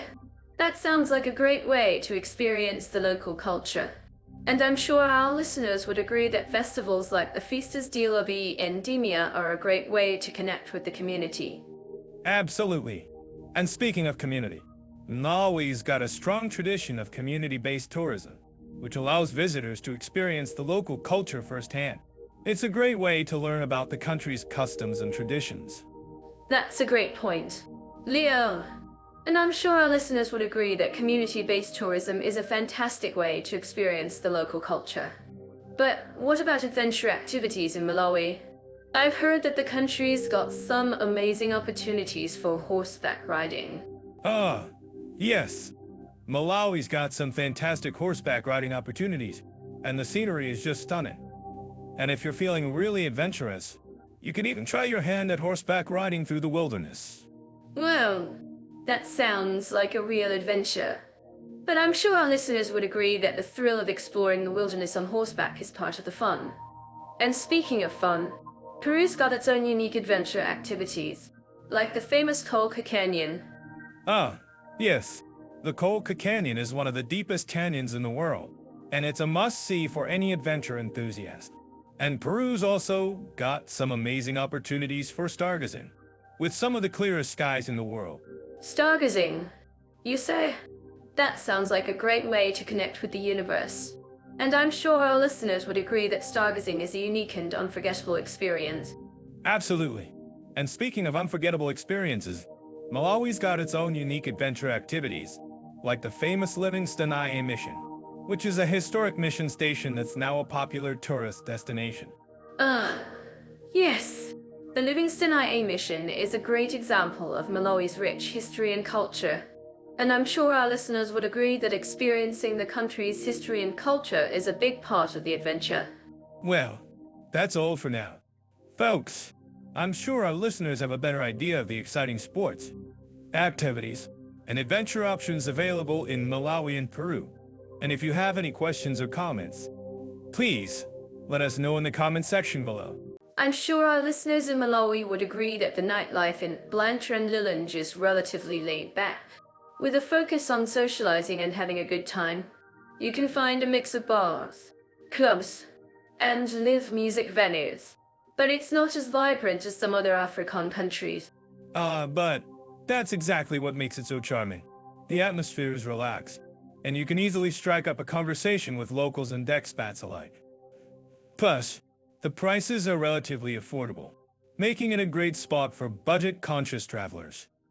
That's true, but I think our listeners would also appreciate knowing about the more unique experiences available in Malawi. For example, the Lake Malawi Regatta, which takes place on the shores of the lake, is a fantastic way to experience the local culture and enjoy some thrilling boat racing. Ooh, that sounds like an adrenaline junkie's dream come true. But I'm curious. Mira, have you ever been to a regatta? I've heard they're a lot of fun, but I've never had the chance to attend one myself. Actually, I have been to a few regosas in my time, and they're always a blast. The energy of the crowd, the excitement of the racing, and the stunning scenery of the lake all come together to create an unforgettable experience. Wow, you're making me want to plan a trip to Malawi just to attend a regatta. But I'm sure our listeners are also curious about the nightlife in Peru. Can you tell us a bit about that? Mira? Ah, Peru's nightlife is a whole different story. From the vibrant streets of Lima to the lively clubs of Cusco, Peru has a thriving nightlife scene that's not to be missed. And of course, no trip to Peru would be complete without experiencing the traditional Andean music and dance of the local communities. That sounds amazing. I've heard the music and dance in Peru are truly unique and infectious. And I'm sure our listeners would love to know more about the different types of music and dance they can experience in Peru. Can you tell us a bit about the traditional Andean music and dance? Mira? Of course, the traditional Andean music and dance are a big part of Peruvian culture. And you can experience them in many different forms, from the traditional Andean flute to the energetic and colorful dances of the local communities. There's always something new to discover. Wow, that sounds like a feast for the senses. I'm sure our listeners would love to experience the traditional Andean music and dance for themselves. And speaking of music, Mira, have you ever been to a live music performance in Peru? I've heard the local musicians are incredibly talented. Actually, I have been to a few music performances in Peru, and they're always amazing. The energy of the crowd, the passion of the musicians, and the unique blend of traditional and modern styles all come together to create an unforgettable experience. Oh, I'm jealous. I wish I could experience that for myself. But I'm sure our listeners would love to know more about the different types of live music performances they can experience in Peru. Can you tell us a bit more about that? Mira? Of course, in addition to the traditional Andean music and dance, you can also experience a wide range of other lit music performances in Peru, from the lively salsa clubs of Lima to the folk music of the Andean highlands. There's always something new to discover. Wow, that sounds like a musical paradise. I'm sure our listeners would love to experience the vibrant nightlife of Peru for themselves. And speaking of nightlife, Mira, have you ever been to a festival or celebration in Peru? I've heard they're a big part of the country's cultural heritage. Yes. I've been to a few festivals and celebrations in Peru, and they're always a blast. The energy of the crowd, the colorful costumes and decorations, and the lively music and dance all come together to create an unforgettable experience. Oh, that sounds like a lot of fun. I'm sure our listeners would love to experience the festivals and celebrations of Peru for themselves. And speaking of fun, Mira, have you ever tried the local cuisine in Peru? I've heard the food is amazing. Oh, yes. I've tried a lot of the local cuisine in Peru, and it's always delicious. From the traditional dishes like ceviche and lomo all tedu to the modern fusion cuisine of Lima. There's always something new to try. Well, that sounds like a food.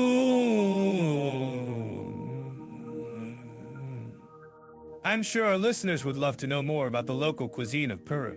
Can you tell us a bit more about that? Mira? Of course. In addition to the traditional dishes, you can also experience a wide range of modern fusion cuisine in Peru. From the trendy restaurants of Lima to the street food of Cusco, there's always something new to try. Oh, I'm getting hungry just about it. I'm sure our listeners would love to experience the vibrant nightlife and culture of Peru for themselves. And speaking of culture, Mira, have you ever been to a traditional Andean festival or celebration in Peru? I've heard they're a big part of the country's cultural heritage. Yes. I've been to a few traditional Andean festivals and celebrations in Peru, and they're always a blast. The energy of the crowd, the colorful costumes and decorations, and the lively music and dance all come together to create an unforgettable experience. Wow, that sounds like a lot of fun. I'm sure our listeners would love to experience the traditional Andean festivals and celebrations for themselves. And speaking of fun, Mira, have you ever tried the local drinks in Peru? I've heard the pisco sour is a must-try. Yes. I've tried a few of the local drinks in Peru, And they're always delicious. From the pisco sour to the chicha morada, there's always something new to try. Oh, I'm getting thirsty just about it. I'm sure our listeners would love to know more about the local drinks of Peru. Can you tell us a bit more about that, Mira? Of course. In addition to the pisco sour and chicha morada, you can also experience a wide range of other local drinks in Peru. From the traditional Andean beers to the modern cocktails of Lima, there's always something new to try. Wow, that sounds like a drinker's paradise. I'm sure our listeners would love to experience the vibrant nightlife and culture of Peru for themselves. And speaking of culture, Mira, have you ever been to a traditional Andean music performance in Peru? I've heard the local musicians are incredibly talented. Ah, yes. I've been to a few traditional Andean music performances in Peru, and they're always. So, when it comes to family-friendly environments, I think Malawi stands out with its beautiful parks and reserves. Have you ever visited Lima National Park? Leo? Ah, yes, I have. And I must say, it's a treasure trove for families. The park offers guided tours, game drives, and even boat safaris on the Shire River. I'm sure many families would love to experience the thrill of spotting wildlife together. That's exactly what I was. And it's not just about the wildlife. Malawi has a rich cultural heritage that's perfect for families to explore. The country is home to many traditional villages, where you can learn about the local customs and traditions. I completely agree. And speaking of traditions, have you ever tried the local cuisine in Malawi? I'm sure our listeners would love to know more about the delicious dishes they can try with their families. Oh, absolutely. The local cuisine in Malawi is amazing, and I'm sure our listeners would agree. From the popular nsima dish to the traditional motuk, there's something for everyone to enjoy. And let's not forget about markets, where you can find all sorts of local handicrafts and souvenirs. Markets are always a hit with families, aren't they? And I'm sure our listeners would love to know more about the different markets they can visit in Malawi. Why don't we take a look at some of the most popular ones? That's a great idea, Leo. And while we're on the topic of markets, I have to say that Peru is also a great destination for families who love shopping and exploring local culture. Ah, yes, Peru, the land of the Incas. And I must say, the markets in Peru are truly world-class. From the famous Plaza de Armas in Lima to the bustling markets in Cusco, there's no shortage of exciting places to explore. Exactly. And it's not just about the markets. Peru has a rich cultural heritage that's perfect for families to discover. From the ancient Inca ruins to the vibrant textiles and crafts, there's something for everyone to enjoy. I couldn't agree more. Mira, and speaking of ruins, have you ever visited Machu Picchu with your family? I'm sure it's an experience they'll never forget. Oh yes, I have. And it's a truly breathtaking experience. The scenery, the history, the culture, it's all just so incredible. And I'm sure our listeners would agree. I'm sure they would. Mira, and while we're on the topic of Machu Picchu, I have to say that Malawi has its own version of the famous Inca Trail. Have you ever heard of the Niala Trail? Ah, yes, I have. And it's a great alternative to the Inca Trail. The Niala Trail takes you through some of the most beautiful scenery in Malawi, and it's a great way to experience the local culture. Exactly. And I think our listeners would love to know more about the Niala Trail. Why don't we take a closer look at it? That's a great idea.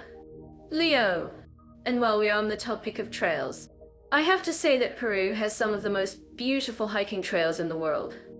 Ah, yes. Peru is a hiker's paradise. And I'm sure our listeners would love to know more about some of the most popular trails they can hike with their families. Exactly. And it's not just about the hiking trails. Peru has a rich cultural heritage that's perfect for families to discover. From the ancient Inca ruins to the vibrant textiles and crafts, there's something for everyone to enjoy. I couldn't agree more. Mira, and speaking of textiles, have you ever visited a textile market in Peru? I'm sure it's an experience our listeners would love to try with their families. Oh, yes, I have. And it's a truly fascinating experience. The colors, The patterns, the stories behind each textile, it's all just so incredible. And I'm sure our listeners would agree. I'm sure they would. Mira. And while we're on the topic of textiles, I have to say that Malawi has its own unique textiles that are perfect for families to explore. Ah, yes, I have. And it's a great way to experience the local culture. From the traditional Kai Tenji cloth to the colorful batik prints, there's something for everyone to enjoy. Exactly. And I think our listeners would love to know more about some of the unique textiles they can find in Malawi. Why don't we take a closer look at them? That's a great idea. Yeah. And while we're on the topic of textiles, I have to say that Peru has some of the most beautiful textiles in the world. Ah, yes. Peru is a textile lover's paradise. And I'm sure our listeners would love to know more about some of the most popular textiles they can find in Peru. Exactly. And it's not just about the textiles. Peru has a rich cultural heritage that's perfect for families to discover. From the ancient Inca ruins to the vibrant music and dance, there's something for everyone to enjoy. I couldn't agree more. Mira, and speaking of music and dance, have you ever visited a traditional dance performance in Peru? I'm sure it's an experience our listeners would love to try with their families. Oh, yes, I have. And it's a truly breathtaking experience. The colors, the music, the energy, it's all just so incredible. And I'm sure our listeners would agree. I'm sure they would. Mira, and while we're on the topic of traditional dance, I have to say that Malawi has its own unique traditional dances that are perfect for families to explore. Ah, yes, I have. And it's a great way to experience the local culture. From the traditional Nogum dance to the colorful Mbiwina dance. There's something for everyone to enjoy. Exactly. And I think our listeners would love to know more about some of the unique traditional dances they can find in Malawi. Why don't we take a closer look at them? That's a great idea. Leo. And while we're on the topic of traditional dances, I have to say that Peru has some of the most beautiful traditional dances in the world. Ah, yes. Peru is a dance lover's paradise. And I'm sure our listeners would love to know more about some of the most popular traditional dances they can find in Peru. Exactly. And it's not just about the traditional dances. Peru has a rich cultural heritage that's perfect for families to discover. From the ancient Inca ruins to the vibrant music and dance, there's something for everyone to enjoy. I couldn't agree more. Mira. I'm to dive into the LGBT-friendly atmosphere in Malawi and Peru. Both countries have made significant strides in promoting inclusivity, but they've also faced challenges along the way. That's right. Mira. Malawi has a vibrant LGBT community, with a strong presence of organizations like the Malawi LGBT Rights Coalition. They've been instrumental in advocating for the rights of LGBT individuals. And Peru has also made great progress, especially in the capital city of Lima. The city has a thriving LGBT scene, with many bars, clubs, and events catering to the community. But Mira, I have to say that Peru has a more complex history when it comes to LGBT rights. Until 1993, same-sex relationships were punishable by up to 5 years in prison. Can you believe that? Well, that's shocking. But it's great to see that Peru has made progress since then. And Malawi has also had its share of challenges, with many LGBT individuals facing harassment and violence. Yes, Mira. And it's not just the government that's been a challenge. In some rural areas of Malawi, traditional leaders have been known to condone homophobic attitudes. I'm certain that our listeners living in Malawi would agree with me that it's not always easy to be an LGBT individual in the country. But, on the other hand, there are many organizations and community members who are working hard to create a more inclusive environment. That's true, Mira. And Peru has also seen a surge in LGBT activism in recent years, with many organizations and individuals advocating for the rights of LGBT individuals. I'm actually curious about what our listeners think about this. Do you think that both Malawi and Peru have a long way to go in terms of promoting LGBT inclusivity? Absolutely. Mira, while both countries have made progress, there's still much work to be done. But I have to say that I'm encouraged by the efforts of many LGBT individuals and organizations in both countries. I completely agree, Leo. And I think it's great to see that many Peruvians are now openly advocating for LGBT rights. In fact, I've heard that the city of Lima has even held a pride parade in recent years. Ah, yes. Mira, and I've heard that the parade was a huge success, with thousands of people attending.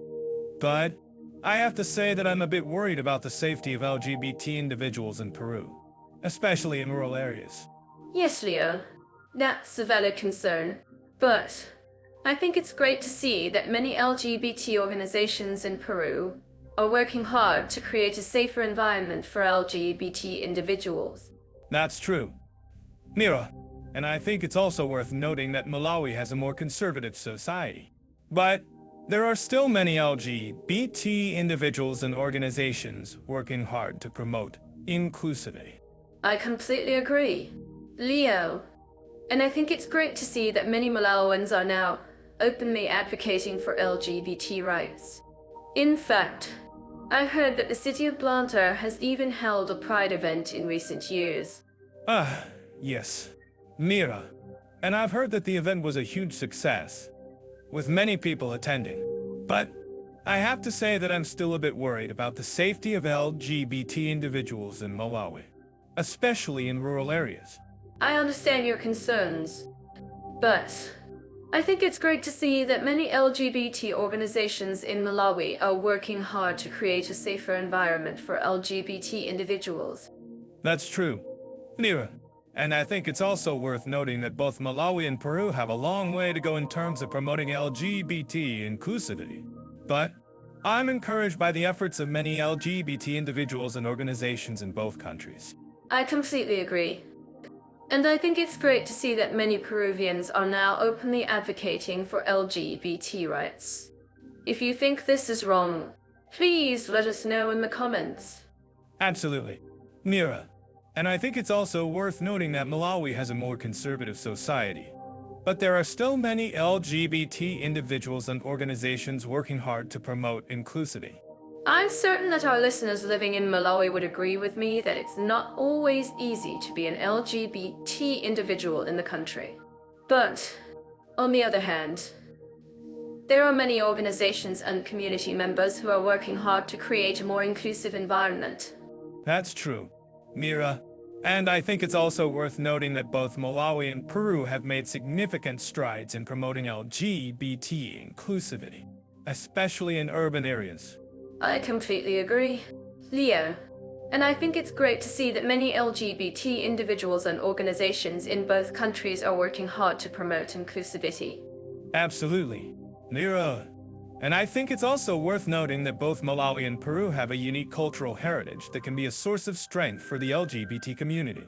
I completely agree, Leo.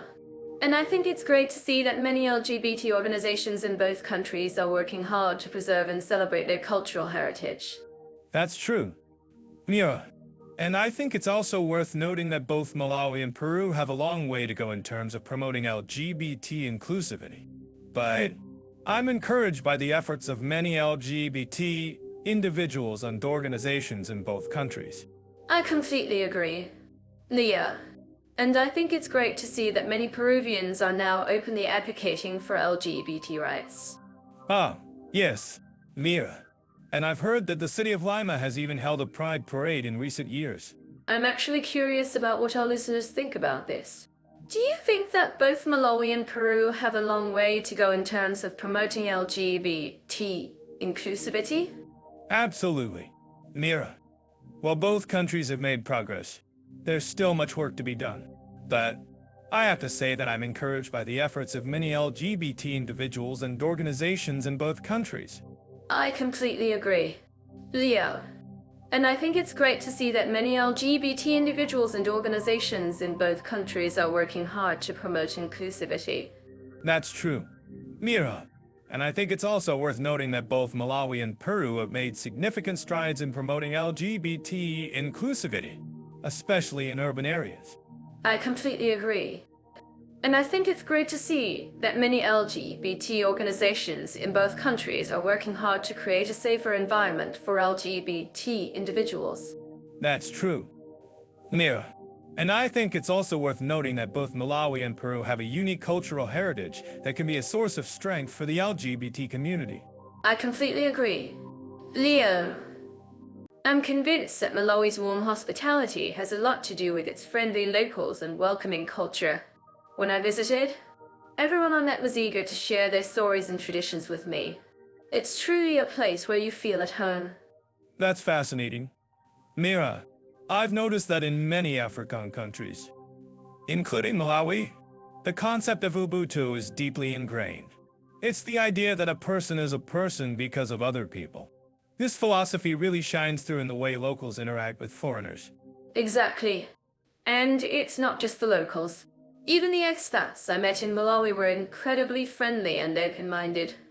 They shared their own experiences and offered valuable advice on navigating the local culture. I've heard that Malawi is one of the safest countries in Africa for tourists. Do you think that contributes to the warm hospitality you experience? Absolutely. When people feel safe, they're more likely to be open and welcoming. But I also think that Malawans have a unique approach to integration. They're not afraid to share their culture and traditions with foreigners. That's a great point. In contrast, I've found that Peru is a bit more reserved when it comes to foreigners. While the locals are friendly, there's a certain level of caution that comes with interacting with outsiders. I've noticed that too, Leo. But I think it's also due to the fact that Peruvians have a strong sense of cultural pride. They're proud of their heritage and traditions, and they want to share them with others. That's true. And it's not just about sharing their culture. Peruvians also have a strong sense of community. They prioritize family and social relationships, which can make it difficult for foreigners to integrate. I agree. But I think that's also what makes Peru so unique. The locals are fiercely loyal to their community and their traditions, and that's something that foreigners can learn from. I'm actually curious about what our listeners think about this. Do you think that a more reserved approach to foreigners is a good thing? Or is it something that needs to be addressed? I think it's a mix of both. On the one hand, a more reserved approach can be beneficial in terms of cultural preservation and community cohesion. But, on the other hand, it can also make it difficult for foreigners to integrate and feel at home. That's a great point. And it's something that our listeners can definitely relate to. If you're living in Peru or Malawi, or if you've had experiences with the locals in these countries, please let us know in the comments. I'm certain that our listeners living in Malawi would agree with me that the warm hospitality is one of the country's greatest strengths. It's a truly special place that will leave you feeling grateful and inspired. I agree. And I think that's something that Peru can learn from. By embracing a more welcoming approach to foreigners, they can create a more inclusive and vibrant community. Exactly. And it's not just about the locals. Even the expats in Malawi are doing a great job of creating a sense of community and belonging for foreigners. That's a great point. And it's something that our listeners can definitely take away from this conversation. By embracing cultural differences and being open-minded, we can create a more inclusive and welcoming community for everyone. I think that's a wonderful message to end on. And I'm grateful to have had the opportunity to share my experiences with you. Likewise. Mira, it's been a pleasure discussing hospitality and attitudes towards foreigners in Malawi and Peru with you. So, let's talk about internet infrastructure in Malawi and Peru. I'm curious. Leo, have you ever tried to get online in a small village in Malawi? Actually, I have. And it was a challenge, to say the least. But I'm sure our listeners who have traveled to Malawi can relate to that experience. Mira, what's the situation like in Peru? Peru has made significant strides in improving its internet infrastructure, especially in major cities like Lima and Cusco. I'm sure our listeners living in Peru would agree that it's much easier to get online now. That's true, but Malawi still lags behind in terms of internet penetration. I've heard that only about 10% of the population has access to the internet. Yes, that's a significant gap. But it's not just about the number of people online.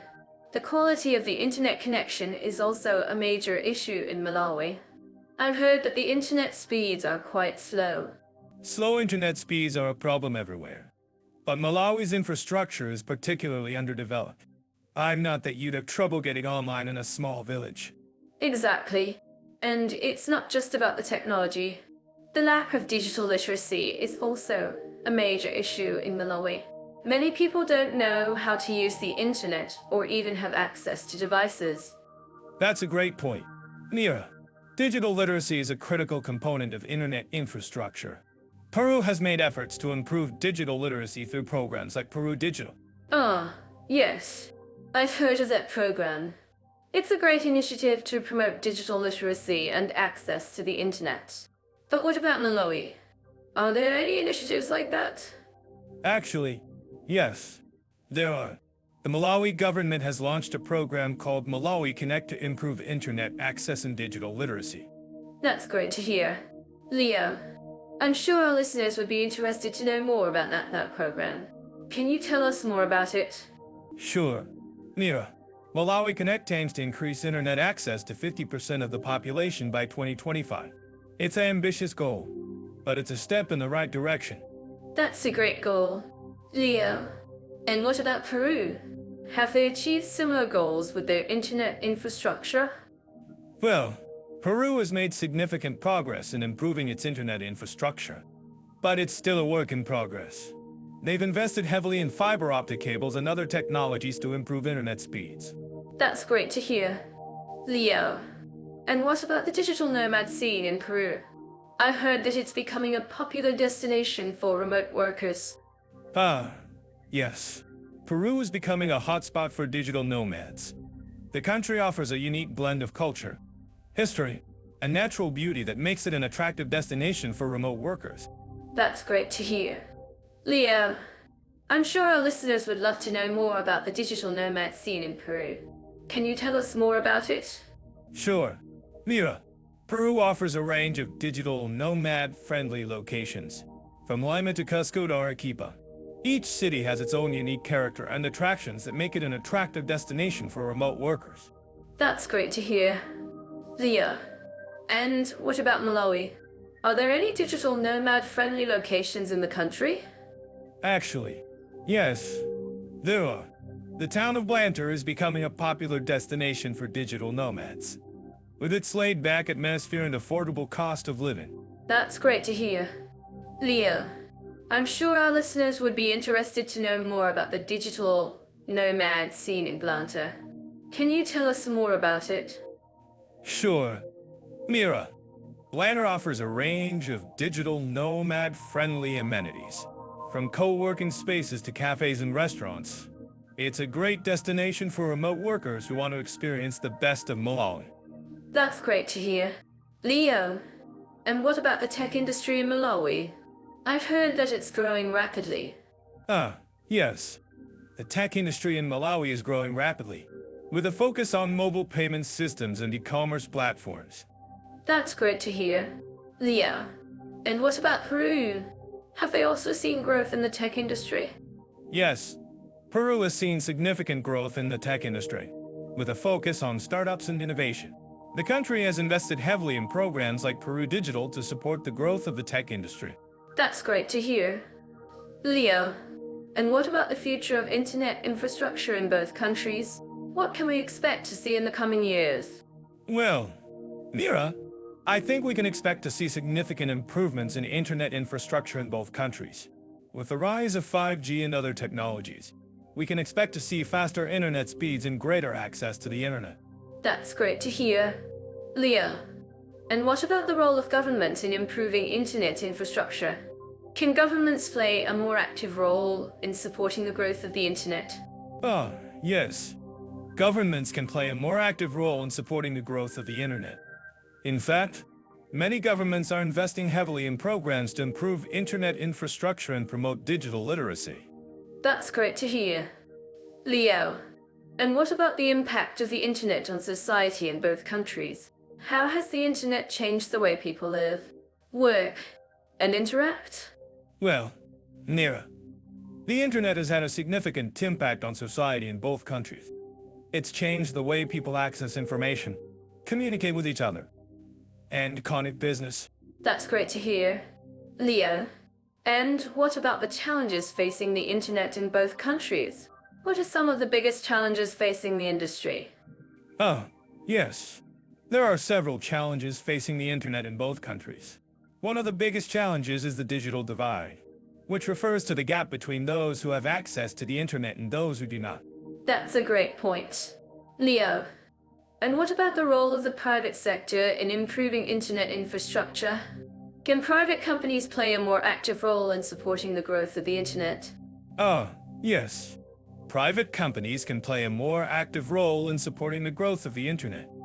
In fact, many private companies are investing heavily in programs to improve internet infrastructure and promote digital literacy. That's great to hear. Leo, and what about the future of the internet in both countries? What can we expect to see in the coming years? Well, Nira, I think we can expect to see significant improvements in the internet in both countries. With the rise of 5G and other technologies, we can expect to see faster internet speeds and greater access to the internet. So, when it comes to shopping, I think Malawi and Peru both have unique experiences to offer. In Malawi, you have the bustling markets like the one in Blanta, where you can find everything from fresh produce to handmade crafts. And in Peru, you have the famous Plaza de Armas in Lima, which is a shopper's paradise. But let's not forget about the malls in Malawi, like the ones in Blantyre and Lodz. They offer a more modern shopping experience, with big brands and a wide range of products. And in Peru, you have the shopping centers like Larcomar and Lima, which is a great place to find luxury items and high-end brands. I'm curious. What do you think about the prices in these malls? Are they comparable to what you'd find in other countries? Well, Mira, from what I've seen, the prices in Malawi are generally lower than in Peru. But, of course, that's not always the case. I mean, if you're looking for high-end brands, Peru might be the better option. That's a good point. But what about the local markets? Are they worth visiting, even if you're not looking for traditional crafts? Absolutely. The local markets in Malawi and Peru offer a glimpse into the local culture and traditions. And who knows, you might even find some hidden gems or unique souvenirs. I'm actually curious about what our listeners think about this. Do you think the local markets are worth visiting? Or do you prefer the malls? Well, it's definitely a personal preference. But I think it's worth noting that the local markets in both countries are often more affordable than the malls. That's a good point. And what about the quality of the products? Is it better in the malls or the local markets? That's a tough one. I think it really depends on what you're looking for. If you want high-end quality, the malls might be the better option. But if you're looking for something more unique or handmade, the local markets might be the way to go. I see what you mean. And what about the shopping experience itself? Is it more enjoyable in the malls or the local markets? Well, I think both have their own unique charm. The malls are more modern and convenient, but the local markets offer a more authentic experience. I agree. And what about the prices in the local markets? Are they lower than in the malls? Yes. The prices in the local markets are often significantly lower than in the malls. You can find some amazing deals on traditional crafts and local products. I'm certain that our listeners living in Malawi and Peru would agree with me that the local markets are a treasure trove of affordable and unique products. Absolutely. And it's always a good idea to haggle a bit when shopping in the local markets. It's all part of the experience. I love haggling. It's like a game, where you try to get the best deal possible. Yeah. It's all about having fun and enjoying the experience. So, if you're planning a trip to Malawi or Peru, I highly recommend checking out the local markets. You never know what hidden gems you might find.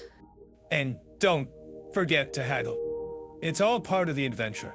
I think as topic, that before we move on, I just want to ask our listeners, have you had Any particularly memorable shopping experiences in Malawi or Peru?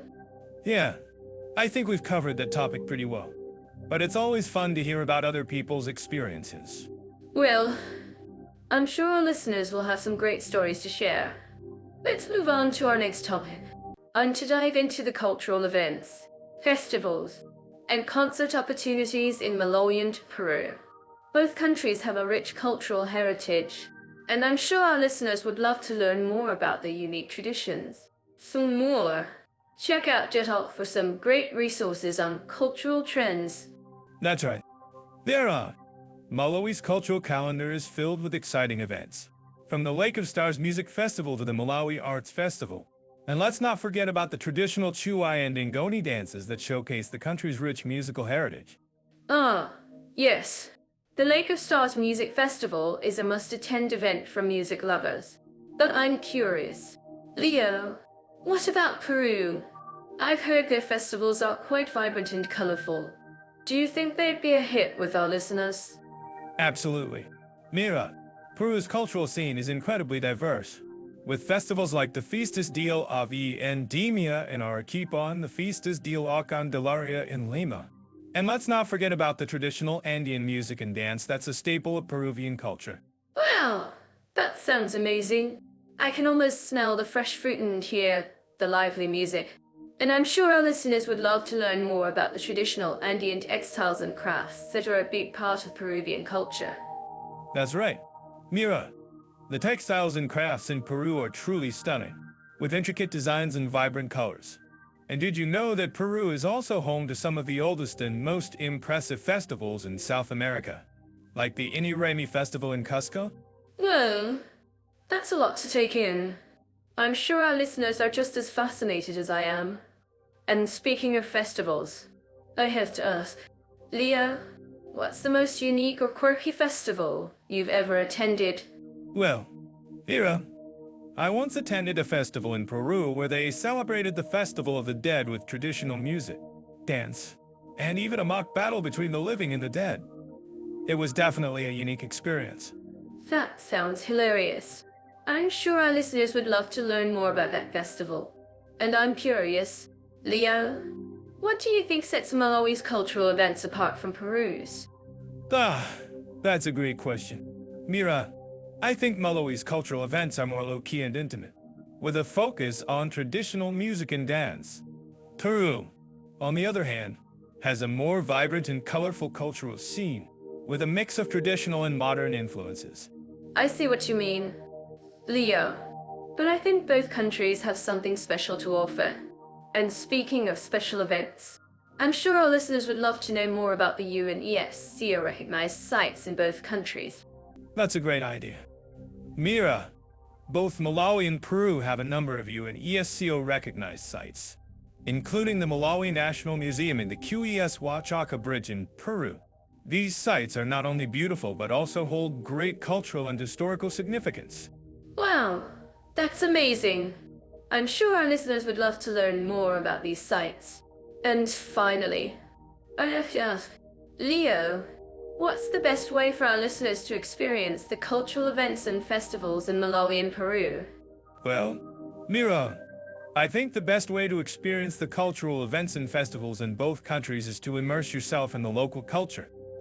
Try the local food, and attend some of the festivals and events. And of course, check out Jetalk for some great resources on cultural trends. That's great advice. Leo! And I'm sure our listeners will appreciate the tips and recommendations. Thanks for sharing your expertise with us today. Thanks. Mira, it was a pleasure to share some of the amazing cultural events and festivals in Malawi and Peru. And to our listeners, thanks for tuning in. Don't forget to check out Jetalk for more great content on cultural trends. I've always been fascinated by the idea of immersing oneself in a new language. And I think Malawi and Peru are both incredible examples of how language learning can be a transformative experience. I completely agree. Mira, in Malawi, for instance, you can take a course in Chichewa, the official language, at one of the many language schools in the capital city, Lilinch. That's right. Leo. And speaking of Lilinch, I've heard that the city has a thriving expat community, which is perfect for language learners looking to practice their skills in a real-world setting. Absolutely. Mira. And in Peru, you have the added benefit of being surrounded by rich cultural heritage, with many opportunities to learn Quechua or Aymara, the indigenous languages of the Andean region. Oh, yes. I've always been drawn to the idea of learning an indigenous language, and Peru seems like the perfect place to do so. But I have to ask, Leo, how easy is it to learn these languages? Well, Mira, both Chichua and Quechua are Aglat, native languages, which means they have a complex system of suffixes and prefixes that can be challenging to master. But with the right resources and support, it's definitely possible to learn. I see what you mean, Leo. And I think that's one of the things I love about language learning, the challenge of it all. But I'm curious, Leo, have you ever tried learning a language while living in a foreign country? Yes. I've tried to learn Chichua while living in Lillage, and it was definitely a challenge. But I think that's also what made it so rewarding. I mean, there's nothing like being surrounded by the language you're trying to learn to help you pick it up. That's so true, Leo. And I think that's one of the benefits of living in a foreign country. You're forced to immerse yourself in the language and culture, which can be a really powerful way to learn. Exactly. And I think that's one of the things that sets Malawi and Peru apart from other countries, the opportunity to really immerse yourself in the local language and culture. Absolutely, Leo. And I think that's what makes language learning so rewarding, the opportunity to connect with people and cultures in a deeper way. So, Leo, what do you think is the most challenging part of learning a new language? That's a great question. Mira, I think one of the biggest challenges is probably the pronunciation. I mean, in Chichua, for instance, the pronunciation of the CH sound can be really tricky for non-native speakers. Yes. I can imagine that would be a challenge. But I've heard that the expat community in Malawi is really supportive, with many language exchange programs and resources available for language learners. That's true, Mira. And I think that's one of the things that makes Malawi such a great destination for language learners, the support and resources available to help you learn. Absolutely. Leo. And I think that's what makes language learning so rewarding, the opportunity to connect with people and cultures in a deeper way. So, Leo, what do you think is the most rewarding part of learning a new language? That's a great question. Mira, I think one of the most rewarding parts is probably the sense of accomplishment you get when you're able to communicate with locals in their own language. Yes, I completely agree. Leo. And I think that's one of the things that makes language learning so empowering, the ability to connect with people and cultures in a deeper way. Exactly. And I think that's one of the things that sets Malawi and Peru apart from other countries, the opportunity to really immerse yourself in the local language and culture. Absolutely. Leo. And I think that's what makes language learning so rewarding, the opportunity to connect with people and cultures in a deeper way. So, Leo, what do you think is the key to successfully learning a new language? That's a great question. Mira, I think one of the most important things is probably to be consistent and persistent in your language learning. It's not going to be easy, but with the right resources and support, you can definitely succeed. Yes, I completely agree. Leo. And I think that's one of the things that makes language learning so challenging, the need to be consistent and persistent. Exactly. And I think that's one of the things that makes Malawi and Peru such great destinations for language learners, the opportunity to immerse yourself in the language and culture. Absolutely. Leo. And I think that's what makes language learning so rewarding, the opportunity to connect with people and cultures in a deeper way. So, Mira, what do you think is the most important thing for our listeners to take away from this conversation? That's a great question. Leo, I think one of the most important things is probably to remember that language learning is a journey, not a destination. It's okay to make mistakes and struggle, but with the right resources and support, you can definitely succeed. Exactly. And I think that's one of the things that makes Malawi and Peru such great destinations for language learners, the opportunity to immerse yourself in the language and culture. Absolutely. Leo. And I think that's what makes language learning so rewarding, the opportunity to connect with people and cultures in a deeper way. I'm so to dive into the topic of safety and comfort for women travelers in Malawi and Peru. As we all know, travel can be a thrilling adventure, but it's also essential to prioritize our safety and well-being. Let's start with Malawi, a country known for its stunning natural beauty and friendly locals. What are your thoughts on Malawi's approach to ensuring women feel safe and welcome? Ah, Malawi is indeed a gem, but I've heard that it's not without its challenges. From what I've researched, women travelers in Malawi often face issues with harassment, particularly in urban areas. However, I've also come across some amazing community initiatives that aim to promote women's safety and empowerment. Have you heard about the Girl Up program, which provides training and support for young women to become leaders in their communities? That's fantastic. I've actually had the opportunity to meet with some of the women involved in the Girl Up program, and it's truly inspiring to see the impact they're having. But let's not forget about the cultural attitudes towards women's safety in Malawi.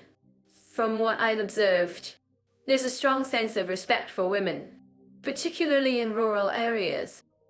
In urban areas, it's not uncommon to see women being catcalled or harassed on the street.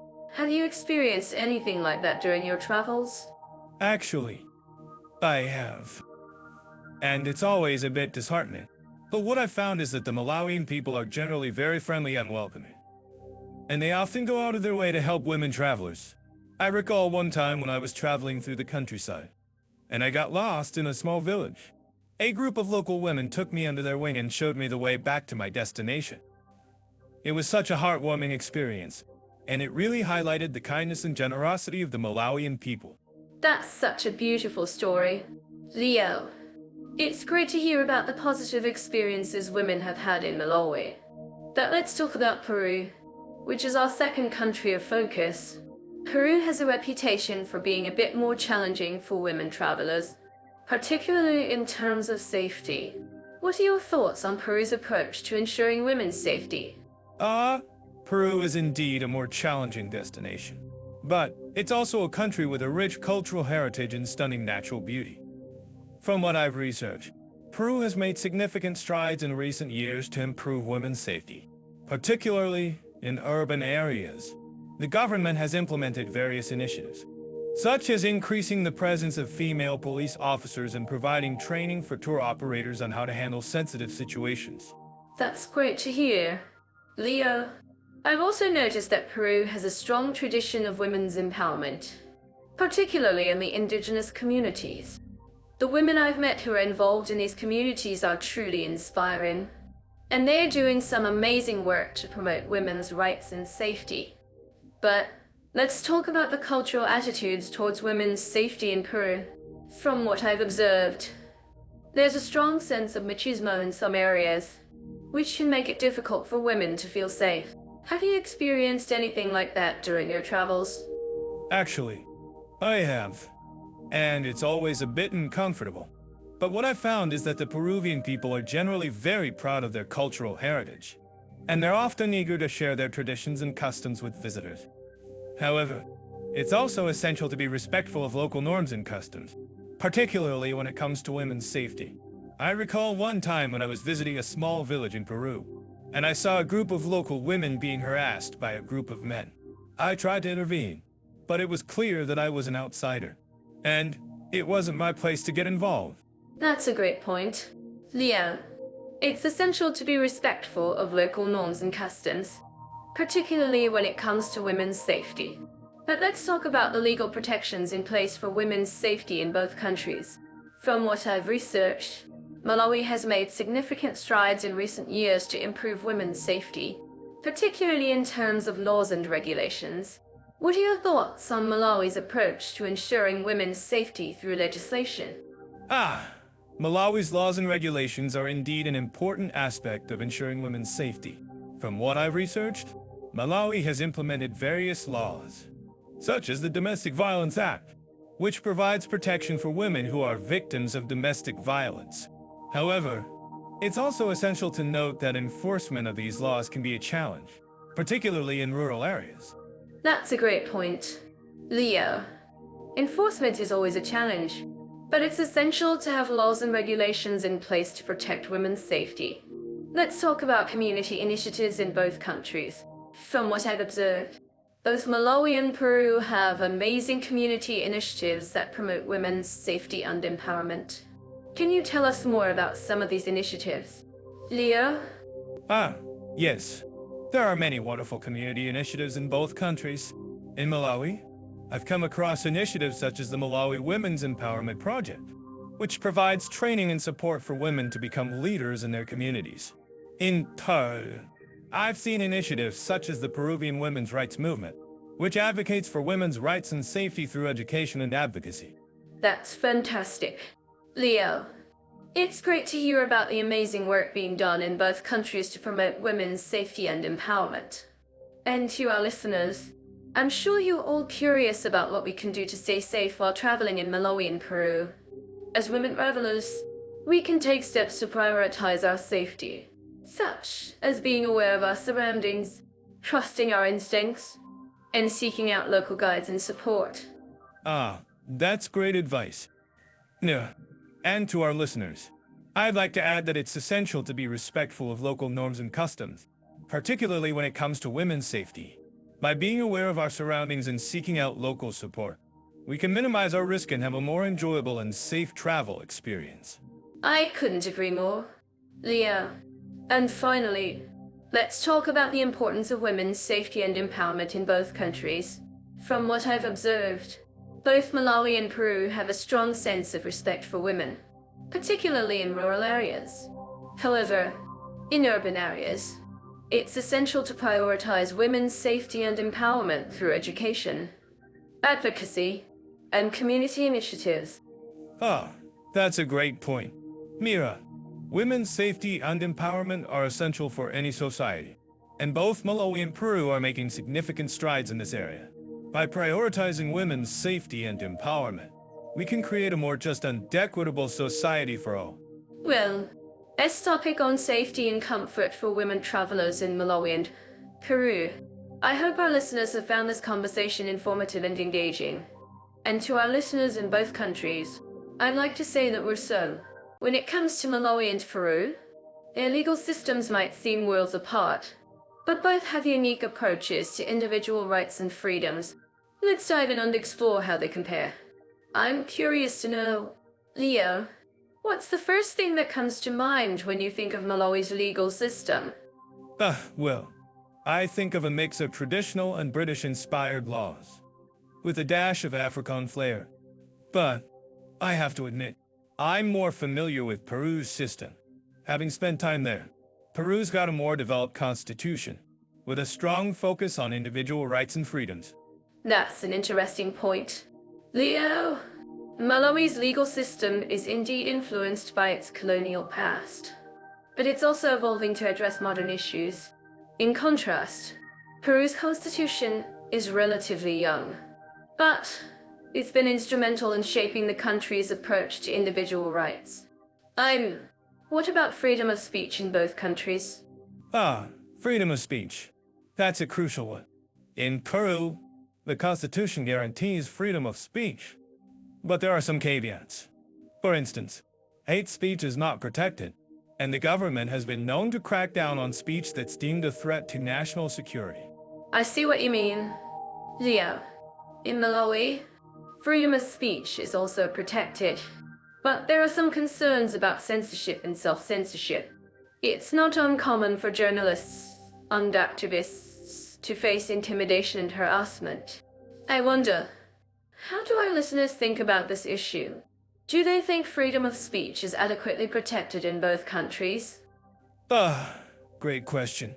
Mira, I think it's worth noting that both countries have made progress in recent years, but there's still room for improvement.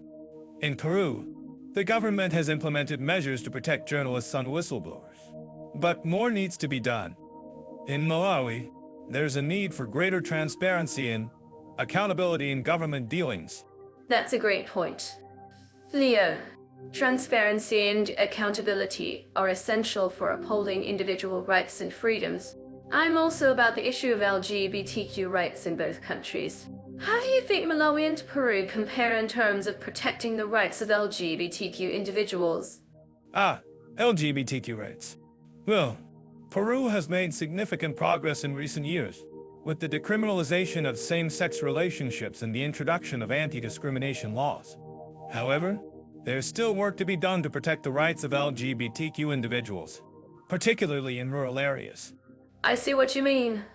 Leo, in Malawi, the situation is more complicated. The government has been known to crack down on LGBTQ individuals, and there are concerns about police brutality and harassment. It's a complex issue, but I think it's essential to acknowledge the progress that's been made in Peru. I'm curious to know, what do you think about the role of civil society in promoting individual rights and freedoms in both countries? Civil society. That's a crucial aspect of promoting individual rights and freedoms. In both countries, there are many organizations and activists working tirelessly to promote human rights, social justice, and democracy. However, there are also challenges, particularly in Malawi, where the government has been known to restrict the activities of civil society organizations. I see what you mean. Leo, in Peru, civil society has played a crucial role in promoting individual rights and freedoms, particularly during the presidency of Alan Garcia. There are also concerns about the government's efforts to restrict civil society's activities. I wonder, how do our listeners think about the role of civil society in promoting individual rights and freedoms in both countries? Great question. Mira, I think it's worth noting that both countries have a rich history of social activism and community organizing. In Malawi, there are many organizations working on issues related to land rights, women's empowerment, and economic justice. That's a great point. Leo, in Peru, there are also many organizations working on issues related to indigenous rights, environmental justice, and human rights. I think it's essential to acknowledge the contributions of civil society in promoting individual rights and freedoms in both countries. And finally, I'd like to ask, what do you think about the future of individual rights and freedoms in both Malawi and Peru? The future. Well, I think it's essential for both countries to continue promoting individual rights and freedoms, particularly in the areas of freedom of speech, LGBTQ rights, and civil society. There are many challenges ahead, but I'm optimistic about the potential for progress. Relaxation, my favorite topic, and we're diving into Malawi and Peru. For those who love unwinding, let's explore the spa and wellness scene in these two countries. I'm sure our listeners would love to know more about these hidden gems. I'm already feeling relaxed just about it. Malawi's got some amazing lakeside resorts with stunning views of Lake Malawi. You can indulge in water sports, yoga, or simply enjoy a refreshing drink while watching the sunset. Oh, and don't forget about the traditional Malawian massage, which involves using local oils and herbs to ease muscle tension. It's like a spa experience tailored to your needs. Well, Peru, on the other hand, has an incredible selection of spas and wellness centers, especially in Cusco and Lima. They offer treatments like Andean massages and Inca stone baths, which are said to have healing properties. I've heard that the thermal baths in Peru are a must-try experience. Imagine soaking in a natural hot spring surrounded by breathtaking Andean landscapes. And let's not forget about the Amazon rainforest, where you can find eco-lodges and wellness centers that offer yoga, meditation, and even jungle treks. I'm getting just about it. In both Malawi and Peru, you can find a range of wellness retreats that cater to different interests and budgets. I think what sets these countries apart is their emphasis on natural healing and traditional practices. In Malawi, they use local ingredients and herbs to create unique spa treatments. And in Peru, you can find spas that incorporate ancient Inca techniques and rituals into their treatments. It's like getting a taste of the country's rich cultural heritage. Whoa! I'm actually curious about what our listeners think about this. If you've had any experiences with spa treatments in Malawi or Peru, please share your stories in the comments. Aha! I'm certain that our listeners living in this country would agree with me. A good spa day is the perfect way to rejuvenate and refocus. And let's not forget about the importance of self-care. Both Malawi and Peru have a strong emphasis on taking care of oneself, whether it's through traditional practices or modern wellness techniques. I think it's interesting that both countries have a deep connection to nature. In Malawi, you can find incredible natural beauty, from the lakes to the mountains. Wow! And in Peru, you can explore the Andean highlands, the Amazon rainforest, and the coastline. It's like having a spa day surrounded by breathtaking landscapes. If you're looking for a spa getaway, I highly recommend checking out some of the eco-lodges in Peru. They offer a range of activities, from hiking to bird watching. And don't forget about the delicious food in both countries. You can find local specialties like fish from Lake Malawi or traditional Peruvian dishes like ceviche. Oh, and let's not forget about the festivals and celebrations in both countries. In Malawi, you can experience the vibrant culture during the Lake of Stars festival. Well, and in Peru, you can join in the celebrations during the Inti Raymi festival, which honors the sun god. Aha! I think what I love most about Malawi and Peru is their warm hospitality. You can feel the love and care in every interaction. And that's what makes these countries so special. From the stunning landscapes to the warm culture, you'll find a unique blend of relaxation and adventure. Oh, if you're planning a trip to either country, I recommend trying some of the local wellness treatments. You might just find your new favorite spa day. Wow! And don't forget to share your experiences with us. We'd love to hear about your spa adventures in Malawi and Peru. So, let's talk about the diverse spiritual landscape of Malawi and Peru. I'm curious. Leo, what are some of the unique aspects of spiritual growth in Malawi? Malawi's got a fascinating blend of traditional and Christian faiths.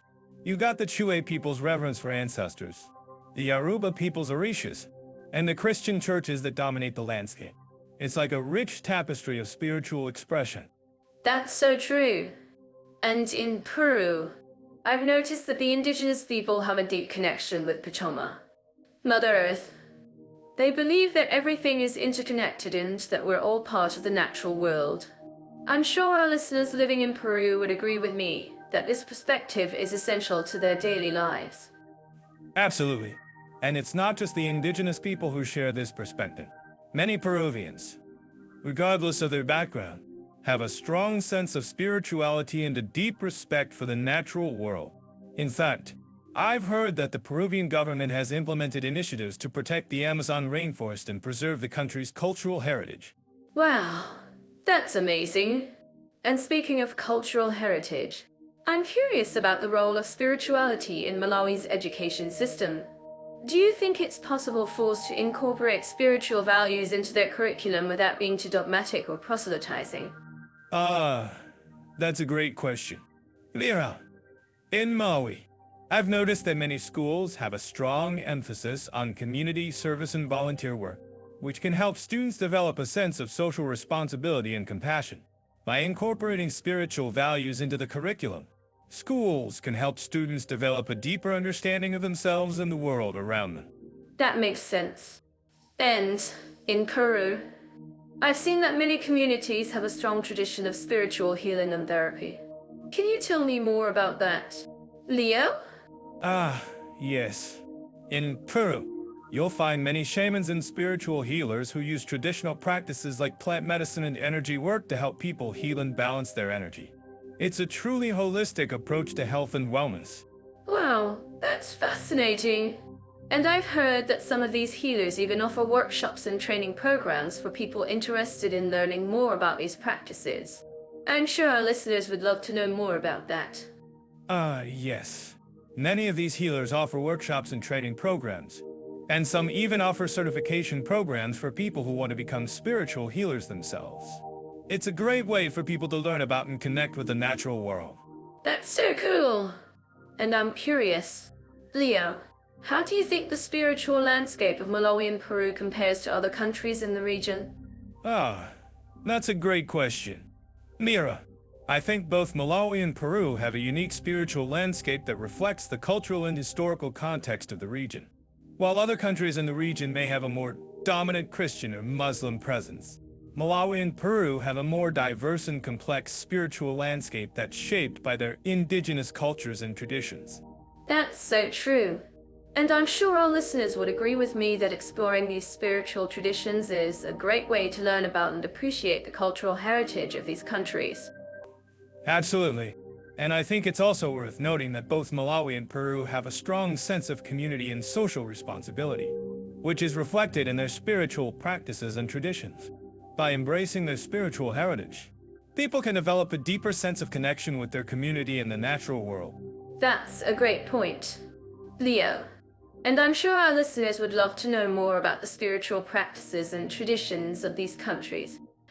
If you have any more insights or experiences to share, please let us know in the comments. Ah, yes.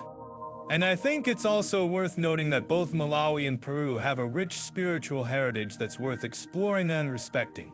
Whether you're interested in traditional practices or modern spiritual movements, there's something for everyone in these countries. That's so true. And I'm sure our listeners would agree with me that exploring the spiritual landscape of Malawi and Peru is a great way to learn about and appreciate the cultural heritage of these countries. Absolutely. And I think it's also worth noting that both Malawi and Peru have a strong sense of spirituality and a deep respect for the natural world. By embracing their spiritual heritage, people can develop a deeper sense of connection with their community and the natural world. That's a great point, Leo. And I'm sure our listeners would love to know more about the spiritual practices and traditions of these countries. If you have any more insights or experiences to share, please let us know in the comments. I'm sure our listeners are aware that social equality and respect for minorities are crucial aspects of any society. Let's dive into Malawi and Peru, two countries with unique approaches to fostering diversity and inclusivity. Malawi, with its rich cultural heritage, has made significant strides in promoting equality. I'm curious, Leo, have you come across any initiatives that showcase Malawi's commitment to social equality? Yes. Malawi's government has implemented policies aimed at promoting equality and reducing poverty. One notable initiative is the Malawi 2020 plan, which focuses on improving access to healthcare, education, and economic opportunities for all citizens. I'm impressed by the country's efforts to address the needs of marginalized communities. That's fantastic. And speaking of marginalized communities, let's talk about the LGBTQ community in Malawi. I'm sure our listeners are aware that the country has a history of anti-LGBTQ laws. However, in recent years, there has been a shift towards greater acceptance and inclusivity. Have you heard about any notable organizations or initiatives that support the LGBTQ community in Malawi? Actually, I've come across an organization called the Malawi Gay and Lesbian Rights Organization, which works tirelessly to promote LGBTQ rights and challenge discriminatory laws.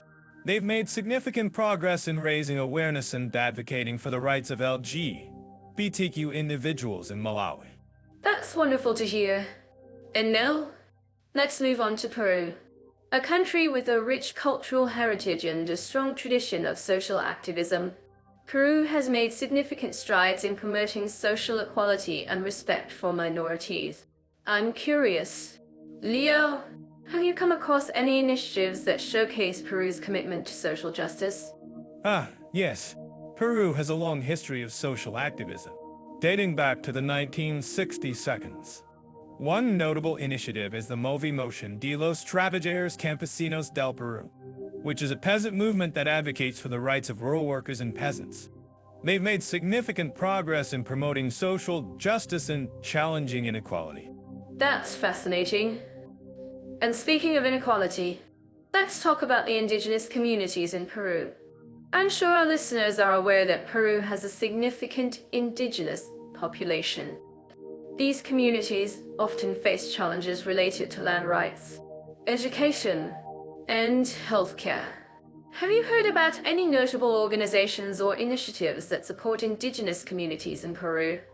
Actually, I've come across an organization called the Associación Interétnica de Desarrollo de la Región Indígena, which is an indigenous organization that advocates for the rights of indigenous communities in Peru. They've made significant progress in promoting the rights of indigenous peoples and challenging discriminatory laws.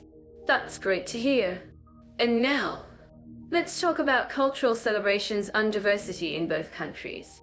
Malawi has a rich cultural heritage, with over 60 ethnic groups. Peru, on the other hand, has a diverse cultural landscape, with a mix of indigenous, Spanish, and African influences. I'm curious, Leo, have you come across any unique cultural celebrations or traditions that showcase the diversity of both countries? Yes. Malawi has a unique cultural celebration called the Chimantiachu Festival, which is a traditional harvest festival that brings together people from different ethnic groups.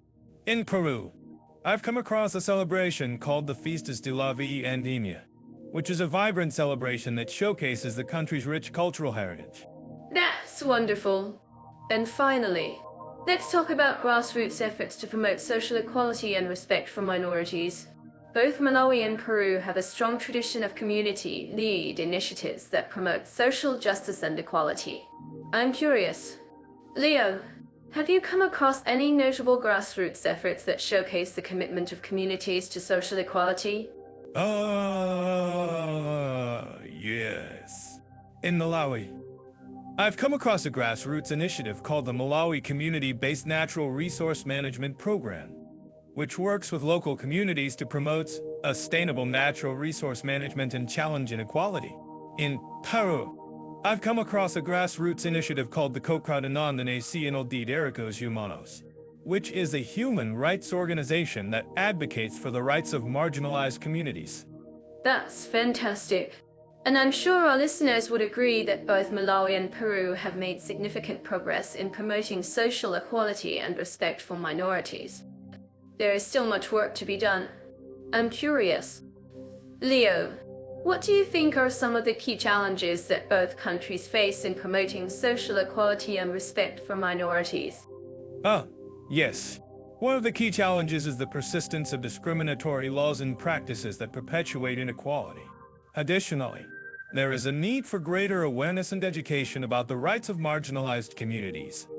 Finally, there is a need for greater investment in grassroots initiatives that promote social justice and equality. That's a great point, Leo.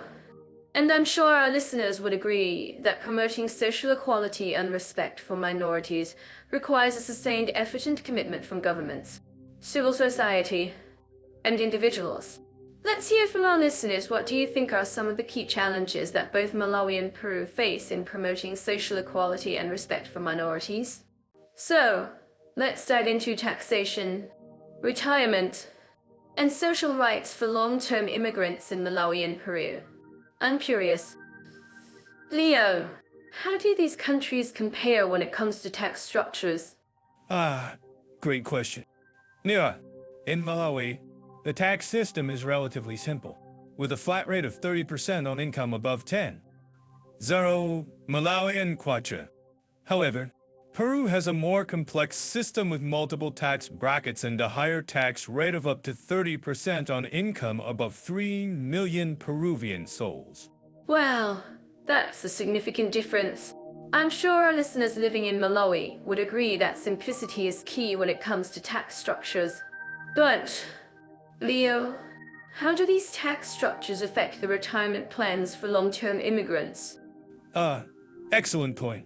Mira, in Malawi, the retirement plan is managed by the National Social Security Fund, which provides a pension to eligible citizens and foreign residents.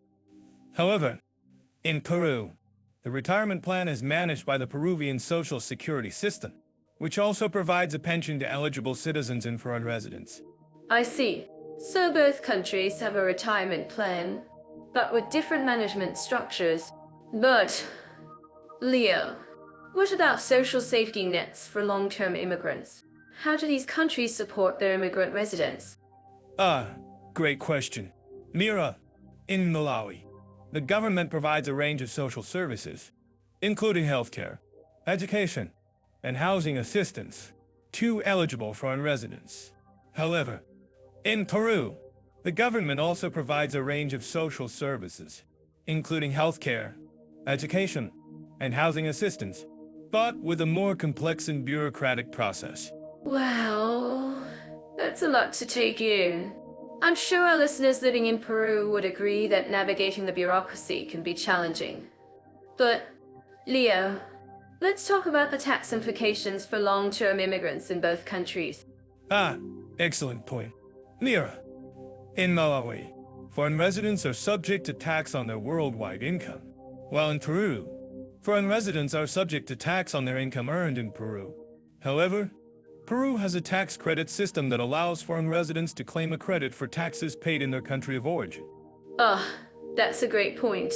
Leo, I'm sure our listeners living in Peru would appreciate the tax credit system. But, Leo, what about the social rights of long-term immigrants in both countries?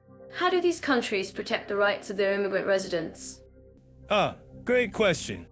Mira, in Malawi, the government has a range of laws and regulations that protect the rights of foreign residents, including the right to work, access healthcare, and education. However, in Peru, the government also has a range of laws and regulations that protect the rights of foreign residents, but with a more complex and bureaucratic process. Well, that's a lot to take in. I'm sure our listeners living in both countries would agree that understanding the social rights is crucial for long-term immigrants. But, Leo, let's talk about the retirement age for long-term immigrants in both countries. Ah, excellent point. Mira, in Malawi, the retirement age is 65 for citizens and foreign residents, while in Peru, the retirement age is also 65 for citizens and foreign residents. That's a great point. Leo, I'm sure our listeners living in both countries would appreciate the consistency in retirement age. But, Leo, what about the tax implications for retirees in both countries? Great question. Mira, in Malawi, retirees are subject to tax on their pension income, while in Peru, retirees are also subject to tax on their pension income, but with a lower tax rate of up to 20%. That's a great point. Leo, I'm sure our listeners living in Peru would appreciate the lower tax rate for retirees. But, Leo, let's talk about the social safety nets for retirees in both countries. Excellent point. Mira, in Malawi, the government provides a range of social services to eligible retirees, including health care and housing assistance. However, in Peru, the government also provides a range of social services to eligible retirees, but with a more complex and bureaucratic process. Well, that's a lot to take in. I'm sure our listeners living in both countries would agree that understanding the social safety nets is crucial for retirees. But, Leo, let's talk about the process of obtaining a residence permit in both countries. Great question. Mira, in Malawi, the process of obtaining a residence permit is relatively straightforward, with a simple application process and a residence permit issued upon approval. However, in Peru, the process of obtaining a residence permit is more complex, with multiple steps and requirements. That's a great point. Leo, I'm sure our listeners living in Peru would agree that navigating the bureaucracy can be challenging. But, Leo, what about the tax implications for long-term immigrants who obtain a residence permit in both countries? Excellent point.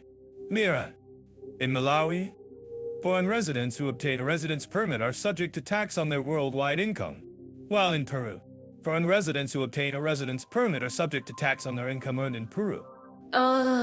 That's a great point. Leo, I'm sure our listeners living in both countries would appreciate the clarity on tax implications.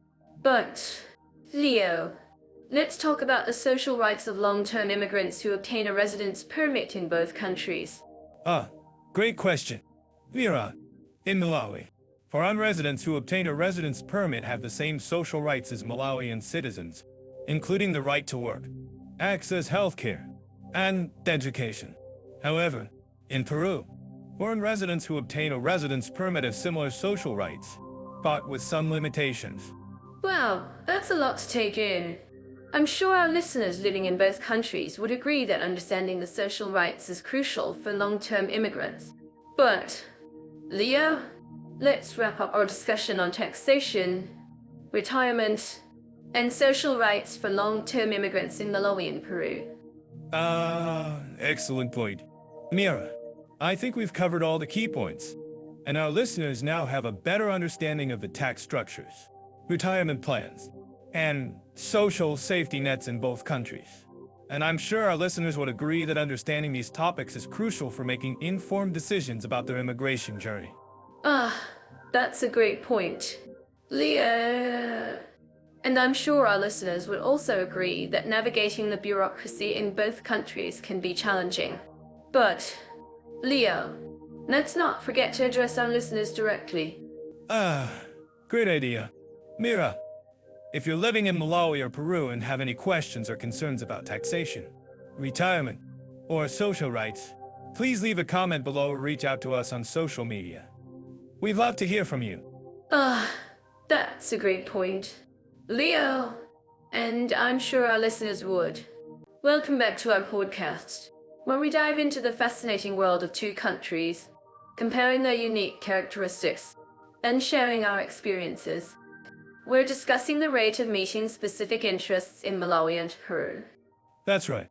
Mira, both countries offer a rich tapestry of activities and events that cater to a wide range of interests. From niche hobby clubs to specialized events and community engagement, our listeners will get a glimpse into what makes each country unique. Let's start with Malawi. This beautiful country in southeastern Africa is home to a vibrant culture and stunning natural beauty.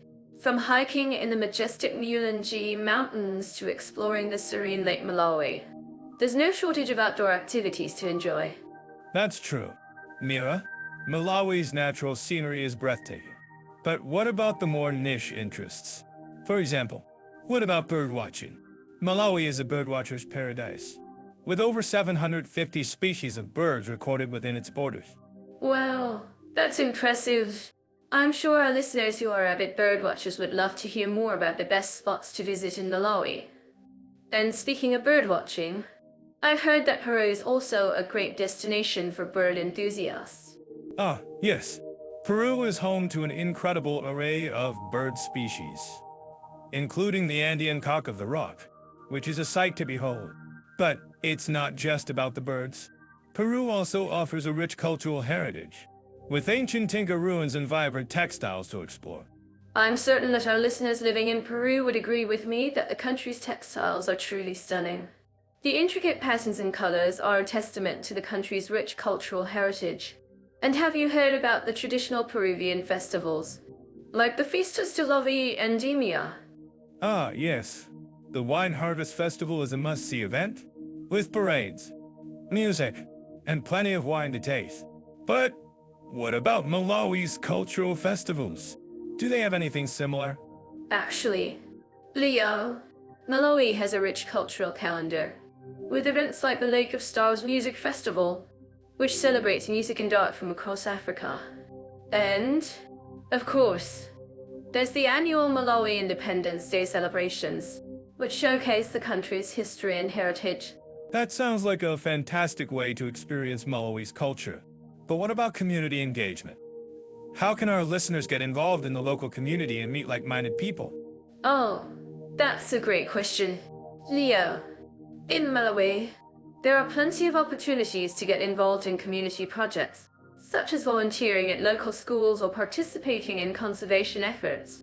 And in Peru, our listeners can join local tour groups or participate in homestays to experience the country's culture firsthand.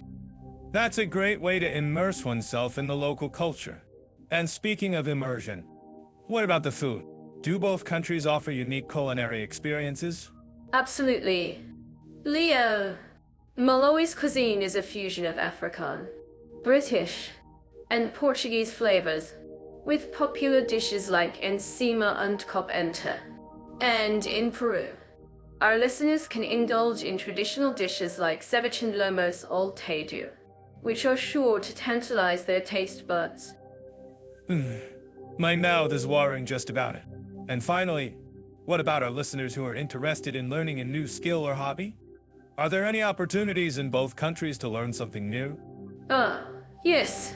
Malawi has a thriving expat community, with plenty of opportunities to learn new skills or hobbies, from language classes to yoga and meditation.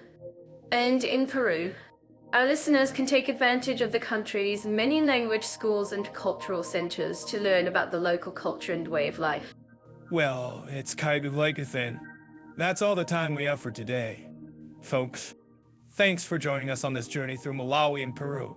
Remember to follow the Jet Off AI YouTube channel for more episodes like this. And don't forget to hit that bell icon to catch our videos the moment they drop. And don't forget to share your thoughts, comments, and critiques below. Reading and responding to them truly brightens our day. Thanks for joining us, and we'll be back soon with more. Until then, take care and see you in the next one. Warmest wishes from us.